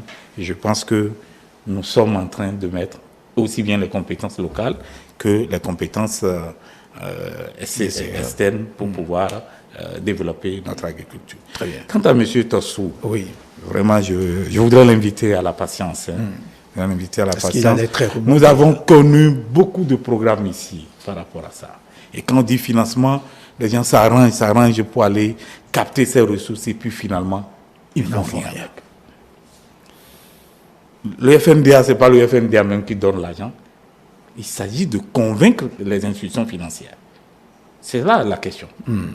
FNDA ne joue que le rôle de facilitateur pour vous amener. Oui. Moi, je suis là, je connais le champ, je sais ce qu'ils sont en train de faire, mais il faut que vous puissiez donner satisfaction aux conditions de la banque. Pour que vous puissiez savoir, je n'ai pas pris l'argent de projet. Et là, c'est le FNDA qui répond. Voilà. Mais oui, mais qui vous accompagne? J'ai dit, il vous offre des garanties par rapport à ça. Il dit, moi, je me porte garant à 50% pour le prêt que lui doit. Il demande. Il veut consentir. Alors, par rapport à ça, il faudrait que, si au départ, lui-même, il avait fait un plan d'affaires, j'aurais un besoin de financement de temps. il aurait pu dimensionner par rapport... Parce que ça nous manque le plus souvent. On a dit, bon, j'ai quelque chose, je vais démarrer, mais on ne mesure pas tout ce qu'on a comme dépenses à faire. Quand est-ce qu'on aura besoin de financement pour y aller? Si c'était pris un peu plus tôt, c'est sûr qu'il aurait même les ressources presque au moment où il le faut pour pouvoir bénéficier. Il estime avoir investi 30 millions seul d'abord. Et pour lui, c'est c'est pourquoi je dis que ça dépend de la manière dont il a commencé le projet. Très bien. Si au départ avec les gens, voici mon apport personnel, voici le projet, parce que tout est dans la conception. Tout est dans la conception. Néanmoins, je lui demande de prendre son mal en patience. Les choses s'améliorent. Les choses s'améliorent. Il faut qu'il se rapproche, qu'il ne se décourage pas. Il est en train de faire du beau. Les bananes plantains, tout le monde sait aujourd'hui, quand ça arrive sur le marché, quand vous mangez. Moi, je suis parti dans un pays, mais c'est peut-être le repas du soir. Avec un peu de poisson, vous prenez des bananes plantains et puis là, vous êtes rassasié. Donc, il est sur le bon chemin. Je ne voudrais pas qu'il lâche. Il a dit à faire de gros investissements. Un peu plus d'efforts pour pousser. Le FNDA va l'accompagner. Très bien. Et mon ami qui parle... Edmond Bokossa. Edmond Bokossa, c'est vrai, je l'apprécie puisqu'il veut venir dans ce secteur. Sinon, pour beaucoup, c'est quand on a tout essayé et qu'on a tout raté qu'il faut aller dans l'agriculture. Je pense qu'aujourd'hui, le langage est en train d'être changé aujourd'hui. Et d'abord, lui-même, il reconnaît que l'homme peut faire son métier à travers l'agriculture. Il y en a, nous avons beaucoup de programmes. Et ce que j'ai vécu, permettez-moi de vous dire que j'ai trouvé un cas vraiment émouvant. Partant pour moi, c'est une dame qui a été licenciée en fait, d'une structure des trucs de communication. Je ne vais pas dire sur là, mais... Et puis, elle se dit, mais qu'est-ce qu'elle peut faire? Je vous dis, elle a choisi d'aller vers l'élevage des poules pondeuses. Et quand l'ATDA l'a accompagnée, je vous dis, 1 an après, quand je suis parti voir cette dame, l'amour qu'elle a vis-à-vis de ses poussins, et quand vous voyez, elle est épanouie. Ce qu'elle sort comme plateau d'œufs, visiblement, je me suis dit, voilà, on peut passer de quelqu'un, elle n'a même pas fait l'agriculture, elle n'a même pas fait une école d'agriculture, mais cette passion qu'elle a pour aller vers l'élevage, pour se mettre dans l'agriculture, et avec l'appui de l'équipe de l'ATDA, je vous jure, moi-même, j'étais satisfait, j'ai dit, mais voilà, il suffit d'avoir la volonté, il suffit de s'y mettre, réellement, il dit croire, et vous allez réussir. Très bien. L'une des réponses de M. Razak Baba Toundé Lofidi concernant la valorisation de nos vallées, et bien sûr, c'est qu'il l'a dit, parce que, comme je le disais tantôt, nous aurons le temps de dérouler l'intégralité, mais il a dit, mettre en valeur nos vallées, c'est une question de lourd investissement. Oui. Et que même la crue que nous constatons au niveau de nos vallées, surtout celle de l'UB, il y a trop de maladies, beaucoup d'autres infections qui sont transposées depuis le Niger jusque dans la vallée et de l'UB, et que c'est une question d'investissement, ce n'est pas ce qu'on est en train de penser. Il faut vraiment qu'on repense véritablement ceci. En attendant, avant de vous laisser répondre à cela, nous avons un téléspectateur en ligne. Bonsoir. Téléspectateur en ligne, bonsoir. Parlez un peu plus fort, s'il vous plaît. Nous vous recevons très, très faiblement. Bonsoir, monsieur le journaliste. Oui, bonsoir, cher ami. Voilà. Nous vous écoutons. Comment est-ce qu'on vous appelle et vous appelez d'où, s'il vous plaît? Ok, je vous appelle de Paou. Je suis Jossou Audrey, je suis maraîcher. Pardon, parlez un peu plus fort, s'il vous plaît. Je suis Jossou Audrey. Monsieur Jossou Audrey, vous appelez d'où? Paou. Nous vous écoutons, monsieur Jossou. Merci, monsieur le journaliste. Je félicite beaucoup les efforts de l'État et sans oublier FNDA aussi. Mais en réalité, le problème qui se pose là, on a déposé des dossiers, on n'a jamais connu de succès. En réalité, le problème au niveau des structures de microfinance, ils voient l'État, ils disent autre chose, les acteurs viennent, ils disent autre chose. Ils créent des situations pas possibles. Nous allons demander à la technique de nous permettre de recevoir beaucoup plus. Monsieur Djossou, ici en studio, s'il vous plaît, augmentez le volume des enceintes pour nous permettre de mieux écouter notre ami Djossou dans son intervention. Monsieur Djossou, vous pouvez... allez-y, nous vous écoutons. Monsieur le journaliste, qu'en réalité, le problème n'est pas FNDA, le problème n'est pas l'État. Le ministre a fait des choses là qui s'expliquent. Le problème se trouve au niveau des structures de microfinance de banque. Quand vous allez là-bas, ils prennent le dossier, ils rentrent ça là. Ils vous disent, il y a des réunions d'horaires. Après, ils vous disent qu'il va laisser de l'argent pour 3 ans. L'État n'a qu'à nous donner l'argent d'abord avant qu'on ne vous remette. Négocier, on vous retourne le dossier après vous dire si vous n'êtes pas prêt à attendre le moment où l'État va donner l'argent, allez ailleurs. Vous allez faire le tour de toutes les microfinances. Si vous voulez, monsieur le journaliste, faites une petite investigation auprès des vrais acteurs. Promenez-vous. Allez vers les vrais acteurs. Demandez-leur comment est-ce que ça se passe avec le projet familial. Même quand vous avez une convention de vente, les microfinances ne sont pas prêtes à vous donner le crédit, quel que soit votre investissement. Voilà la vérité. Les gens ne veulent pas encourager, accompagner l'effort de l'État. Ils ont signé les conventions, ils ont signé un accord avec l'État, mais derrière, ils font autre chose. Après, ils disent, si vous êtes d'accord, on vous fait notre crédit direct. Voilà ce que nous faisons. Et si vous voulez, je vous dis encore une fois, promenez votre micro, allez vers les vrais acteurs dans leur champ, et vous allez voir leur investissement, et vous leur demandez, est-ce que vous allez postuler une fois? Et vous aurez les vraies réponses. D'accord. Merci pour votre participation, votre intervention, Monsieur Djossou André. Merci. Voilà, merci. Donc, et nous en étions avec vous. Monsieur Razak Olofindi, je voudrais dire que sur la question, au regard de ce que j'ai dit, il n'a fait qu'apporter de l'eau à mon moulin. C'est cela. Puisqu'en réalité, je vous ai dit que nous ne disposons pas des études de faisabilité sur ces vallées. On a dit la vallée est là. Mais quelles dispositions il faut prendre? Combien il faut investir? C'est ce que je disais à l'autre aussi, tout à l'heure sur son projet. On ne se lance pas après pour dire, bon, j'ai déjà fait ceci, mais autres là. Il faut avoir une prévision. Il faut déjà voir, j'aurais besoin de l'argent à tel moment, à telle période, et où est-ce que, à quelle porte je devais taper. C'est des dispositions qu'il faut prendre. Alors, et puis, là même, pour le dernier intervenant tout à l'heure, je voudrais quand même dire que tout le monde sait que les banques aiment beaucoup plus financer la commercialisation. Ils ne sont jamais dans les systèmes de production.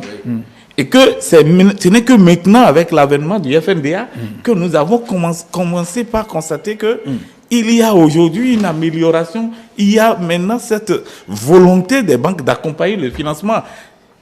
Je leur demande, ça va être un peu lent, mais je suis sûr qu'ils sont sur le bon chemin. Quand ça va prendre, parce qu'à un moment donné, les gens, ils ont des risques, ils disent, bon, c'est la pluie, et s'il ne pleut pas, comment je vais avoir l'argent? Nous sommes en train d'aller aujourd'hui à l'irrigation, à des aménagements avec maîtrise totale d'eau.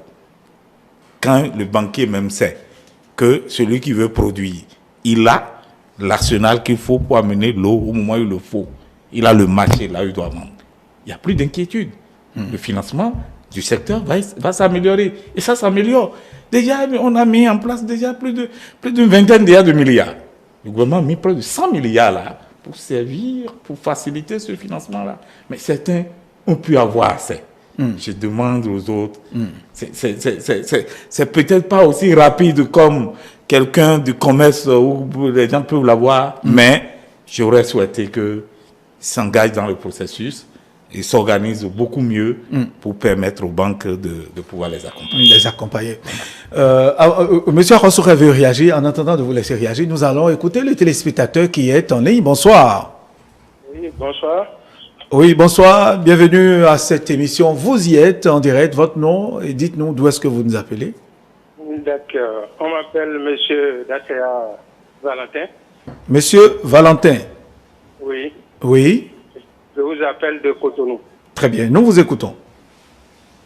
Bien, en matière d'agriculture, il y a 5 éléments principaux qu'il ne faut pas escalader.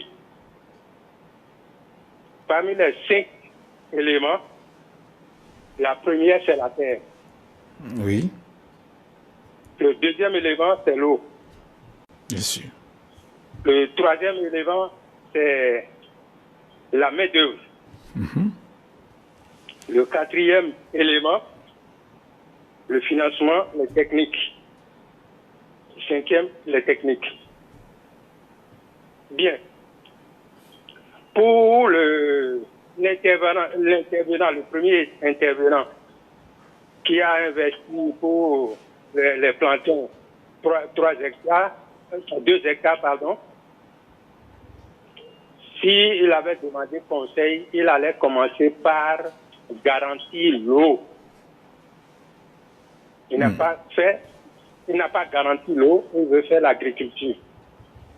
Le montant qu'il a dépensé là, il aurait pu faire un forage pour assurer l'arrosage de ces éléments. Ce qui n'a pas été fait. Les gens attaquent le financement. Non, le financement, ça ne vient pas comme ça. L'argent, c'est pas comme de pain qu'on distribue. Bon, non. Mais si déjà vous avez la terre, vous avez l'eau, bon, la main-d'œuvre, ça viendra. Allô? Oui, nous vous écoutons. Allez-y très rapidement. Nous vous donnons encore quelques 45 secondes pour... D'accord. Oui. Maintenant, la technique, ça peut aller. Imaginez-vous un jour, moi j'ai fait l'élevage des pondeuses. J'étais là. J'ai 2500 pondeuses que j'ai vaccinées. Bon, j'ai fait le trivalent. Et après, j'ai constaté qu'il y a des taux de mortalité vraiment élevés. Maintenant, j'ai demandé l'expertise d'un agronome qui est venu et qui a fait l'autopsie et a trouvé que le trivalent que j'ai utilisé là n'était pas de qualité. En ce temps-là, c'était les choses-là et les coupures intempestives d'alors. Maintenant, si quelqu'un le fait et que il a sa boutique, bon, à Chola, de quoi par exemple, il s'en va se coucher à Chola, à Papa. Quand il y a coupure, qu'est-ce qu'il peut faire? S'il ne met pas les... Très bien. Alors, merci. C'est quoi votre contribution ou la question que vous avez à poser, monsieur Valentin? La question que je vais poser là. Oui. Demander aux gens d'assurer d'abord la terre qui, bon, enfin, l'eau, et puis tout le reste. La technique, c'est-à-dire la main-d'œuvre. D'accord. Parce que seul, tu ne peux pas le faire. Ok. Merci. Bien noté, monsieur Valentin, qui nous appelait donc de Cotonou. Monsieur Arosoukhé, nous en sommes à vous. Vous avez envie de réagir certainement par rapport aux explications du SGA. Oui, la première explication, c'était par rapport aux jeunes qui voudraient s'investir dans l'agriculture et qui demandaient s'il y avait un accompagnement du gouvernement aujourd'hui. Oui. Le SGA a réagi, mais moi je proposerais qu'aujourd'hui, la BAD vient avec son approche d'insertion des jeunes, le FIDA vient avec son approche d'intervention, et tous les programmes viennent. Mais est-ce qu'aujourd'hui le Bénin ne peut pas élaborer un programme d'insertion et de maintien des jeunes dans le secteur agricole? Aujourd'hui, le jeune qui veut s'investir ne sait pas à quoi s'en tenir. Je veux aller à l'agriculture parce que peut-être, bon, c'est ce que j'ai appris ou il n'y a pas d'autres alternatives pour moi. Mais si le jeune sait d'avance que s'il rentre dans le secteur agricole, voilà les facilités dont il peut bénéficier. Et ça, c'est cadré. Tous les projets, programmes qui interviennent doivent savoir que désormais, pour travailler dans ce domaine, voici le canevas à respecter. Je crois que ça va être un autre actif. Donc, j'exhorte et je fais le plaidoyer pour dire que ce serait très intéressant que le MAEP ou le gouvernement réfléchisse à élaborer une politique d'insertion et de maintien des jeunes dans le secteur agricole. Et là, ça permet à d'autres jeunes qui veulent faire carrière dans ce domaine-là de savoir quels sont les tenants et les aboutissants. Voilà, ça c'était mon intervention. Merci. Très bien. Une réaction du RIA? Oui. En fait, une seule hirondelle ne fait jamais le printemps. C'est des contributions. Mais il faut dire qu'aujourd'hui, nous avons beaucoup de programmes qui s'adressent à des filières spécifiques. Programme développement du riz, programme national de développement des filières à haute valeur ajoutée, anacarde, culture maraîchère, programme, on en a suffisamment. Alors lorsque nous ne sommes jamais au même niveau par rapport à ça, les programmes de jeunes de façon générale, il y a des ministères qui portent ça. Quand vous avez le PSE, vous avez la NPE, qui ont de ces projets-là qui accompagnent des gens. Ils installent même les gens à aller dans l'entreprise, à apprendre un peu d'abord, et puis après, eux-mêmes, ils vont s'adonner à ça. Nous avons fait l'expérience ici des jeunes qu'on a insérés. Et puis, je vais vous le dire, dedans, il y a un jeune, on lui a trouvé la terre, on lui a trouvé les semences, il a eu les engrais. C'était un zème.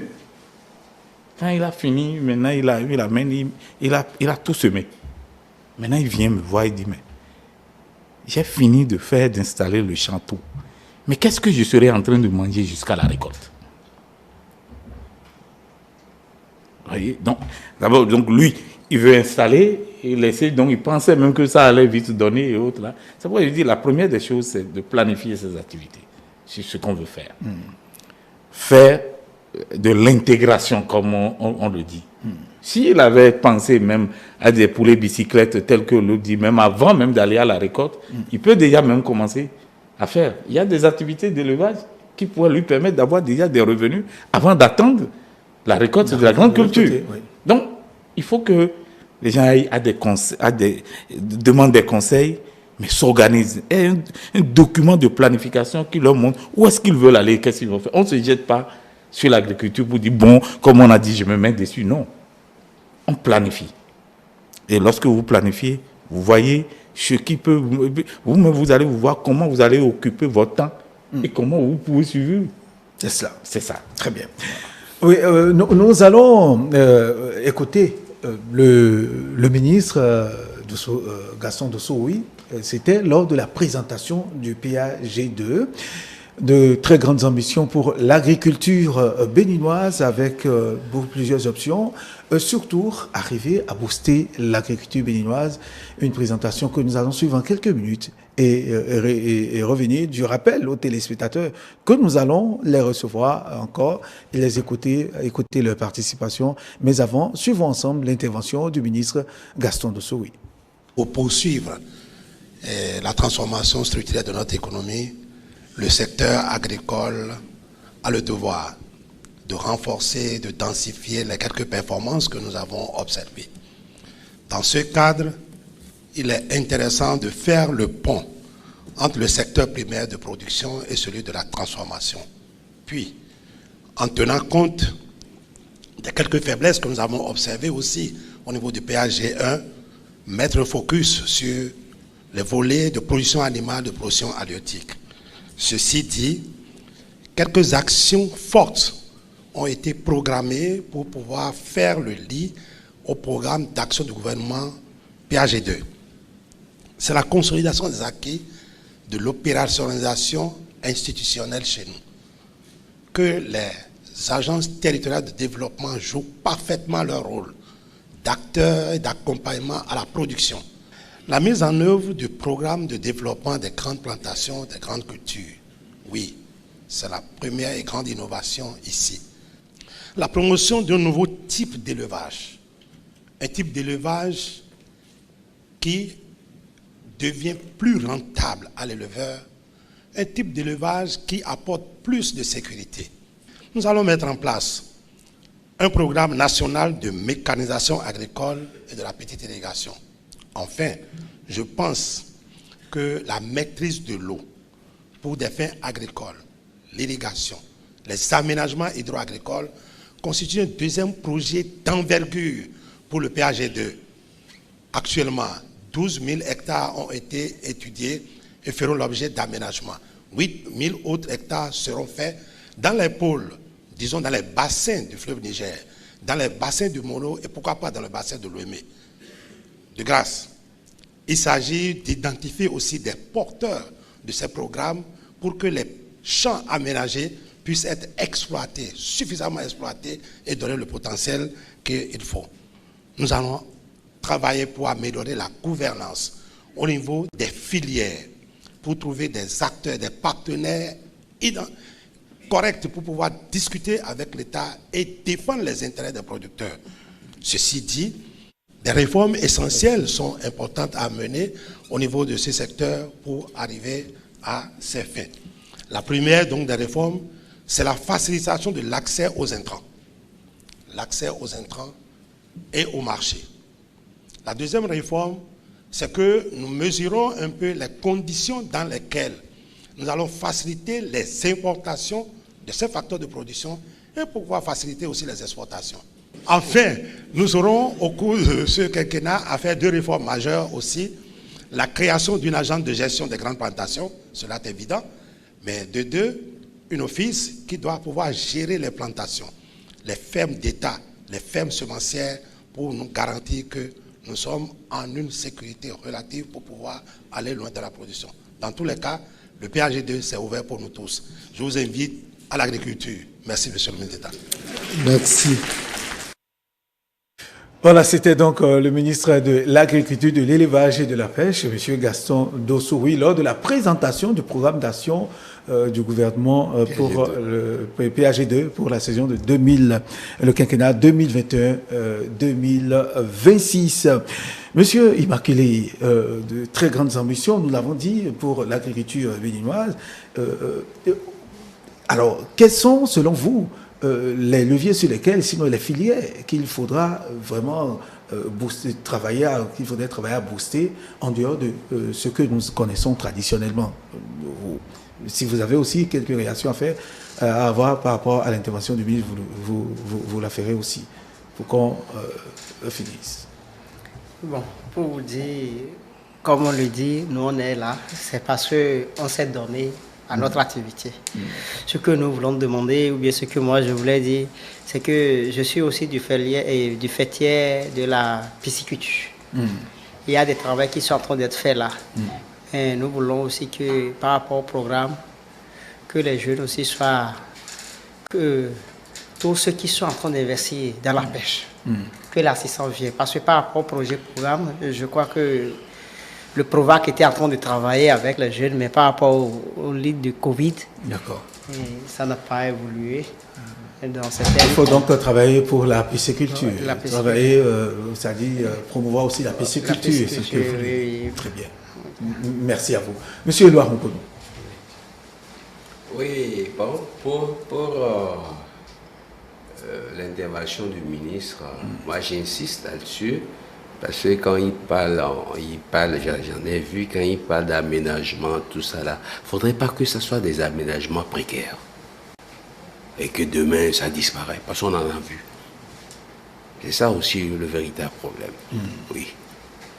Apporter l'eau, aménager des espaces, tout ça là, c'est bien beau. Mais il ne faudrait pas que ce soit des trucs précaires. Alors, pour ce qu'il faut apporter en dehors de ce que nous faisons déjà. Et pourquoi nous ne pouvons pas oser produire le blé? Parce que j'ai vu sur un forum de l'agriculture où un Burkinabé est en train de faire le blé. Alors que vous savez, spaghetti, notre pain, je ne sais pas même si tu as raté le pain aujourd'hui. Je sais pas, c'est tous les jours, même si c'est 2 ou 3 jours, tu dois manger du pain. Or, c'est Alors, bon, et on nous dit que ça ne se produit pas en Afrique et on nous a épargné. Maintenant, pourquoi ne pas oser dans ce sens voir ce que ça peut donner? Oui, c'est très bon pour moi. Merci. La réponse, c'est peut-être avec le secrétaire général tout à l'heure. Oui, monsieur Arosouret. Oui, moi je pense qu'au lieu de chercher à produire du blé, on peut se concentrer sur le manioc et peut-être voir les transformations qu'on peut faire du manioc pour avoir de la farine panifiable et utiliser ce manioc-là pour faire du pain chez nous. Moi je crois que l'expérience a démarré dans d'autres pays et je crois qu'on peut faire la même chose au Bénin. Alors moi ce que je conseillerais en matière de diversification, c'est de voir les filières à cycle court. Parce qu'aujourd'hui, je ne veux pas vous mentir, les jeunes, ils sont dans du cash, ils veulent gagner de l'argent au fur et à mesure. Parce qu'il faut qu'ils vivent. Il ne va pas semer quelque chose et attendre 5 mois, 3 mois, 4 mois, 5 mois de pouvoir manger. Donc pour moi, c'est beaucoup plus les filières maraîchères, en dehors de tout ce qui est fait. C'est beaucoup plus les filières maraîchères, le petit élevage. Quand je parle de petit élevage, je fais beaucoup plus allusion aux volailles traditionnelles, les poulets, les pintades, voilà, les pigeons. Et ensuite, voir maintenant un peu du côté de la transformation, qu'est-ce qu'il faut faire pour que les jeunes puissent vraiment se retrouver dans ces maillons-là et pouvoir booster la production au Bénin. Merci. Merci à vous. Monsieur le secrétaire général adjoint du ministère de l'Agriculture, de l'Élevage et de la Pêche, avec vous, vous avez écouté les uns les autres, des réactions pour conclure. Non, en fait, l'État ne décrète pas, hein, l'État accompagne les acteurs. L'État crée le cadre, facilite le travail aux acteurs qui sont dans le secteur. Et j'ai écouté tout à l'heure, si nous voyons les opportunités que nous avons, ce que nous avons comme opportunité aujourd'hui. Presque à plus de 60%, ce que nous consommons vient de l'extérieur. Il faut qu'on change de paradigme. Et pour le gouvernement, actuellement, c'est consommons ce que nous avons produit. Rentrons dans là où nous avons des opportunités aujourd'hui. Si on peut le faire, c'est d'abord commencer par là. Combien de fois on n'est pas heureux de prendre notre gâteau à table avec la bouillie le matin? C'est heureux, ça n'a rien à voir avec le thé. Quand vous avez ça, de plus en plus, nous avons commencé par exiger dans les ateliers et autres là pour dire, lorsque les gens veulent se retrouver, il faut faire priorité à nos repas. Le yakuli que nous avons aujourd'hui, c'est beaucoup plus facile à préparer. Nous l'avons sur place. Le clucli, hein, d'agonline bien pimenté, pour accompagner la bouillie. C'est très facile. Le konkada, nous avons beaucoup de choses. Nous avons le kandi que nous faisons avec du beignet à ta. On a beaucoup de choses locales qui peuvent accompagner le développement. Je demande aux gens déjà, pour ce que nous avons déjà maîtrisé, c'est bon. Il y a par exemple l'héliciculture, qui est avec les escargots. Combien sommes-nous à ne pas attendre à la DA quand on vient là? Quand vous avez faim, vous avez la casa, vous avez ça, rapidement, on peut dire, au moins à la fin là, calme-toi un peu d'abord. Donc je pense que sur la question, le gouvernement est prêt à accompagner les acteurs sur les filières, c'est vrai. Nous avons tracé le cadre, j'ai dit, le ministre l'a repris tout à l'heure. Les aménagements effectués ne sont pas des aménagements sommaires. Je vous ai dit, c'est des aménagements à maîtrise totale d'eau. Sur 50 000 hectares, c'est ça qu'il a dit. Ce que nous avons dit, le programme de grande plantation, ce qu'on a dit, les gens ne peuvent pas faire l'investissement de départ. Il a dit, les gens ne peuvent pas attendre, il dit 4-5 mois. Ici, il s'agit même des années, 4 ans, 5 ans avant l'entrée en production. Mais le gouvernement dit, nous allons vers ces actions, mettre en place ces plantations, et ensuite, maintenant, demander à tous ceux qui veulent le gérer de venir. Il reste seulement que ceux qui ont des terres qui n'arrivent pas à exploiter, qui mettent ça à la disposition du gouvernement pour permettre à l'État de développer ce programme. Est-ce qu'il y a un appel dans ce sens? Parce qu'il y en a. Oui, c'est ce que je voulais. Il y en a suffisamment de terres inexploitées. Quand nous traversons le Bénin du sud au nord, nous constatons beaucoup de végétation non exploitée. Bien évidemment. Je voudrais inviter les uns et les autres. Vous regardez? Je voudrais vraiment inviter tous ces propriétaires terriens, individuels, collectifs, tout ce qu'il y a comme État, même pour dans les domaines d'État, à ce que tout soit mis ensemble pour que nous puissions aller au développement de ce grand programme. J'y crois. J'invite tous les Béninois à croire au développement de l'agriculture. C'est notre chemin, c'est le chemin du développement. Et à venir à l'agriculture, comme l'a dit le ministre. L'agriculture. Merci à vous, chers invités. Monsieur Innocent Togla, je rappelle que vous êtes le secrétaire général adjoint du ministère de l'Agriculture, de l'Élevage et de la Pêche. Merci d'être venu. Monsieur Éloi Romponou, promoteur agricole, promoteur du riz Matekbo, le riz local produit au Bénin. Monsieur également Immaculé Nouti Gouti, qui est producteur végétal de l'autre côté du Sémé. Il est maraîcher, président de l'ONG Nature et Vie, et le président du collectif des jeunes agriculteurs du Bénin, Monsieur Diwin Arosouret. Merci d'être venu. Mesdames et messieurs, ainsi s'achève cette émission, une prise en main assurée de notre agriculture, oui, un destin maîtrisé, oui également, surtout avec les efforts consentis par le gouvernement qui appelle tous les autres à venir à l'agriculture, à cet accompagnement pour que nous puissions bien sûr produire ce que nous mangeons et manger ce que nous produisons. Pourquoi pas, c'est de ça qu'il s'agit aujourd'hui. Et mesdames et messieurs, nous allons vous dire merci de nous avoir accordé votre attention. Tous ceux qui ont appelé, les téléspectateurs, même ceux qui ont envoyé des messages, nous vous disons merci.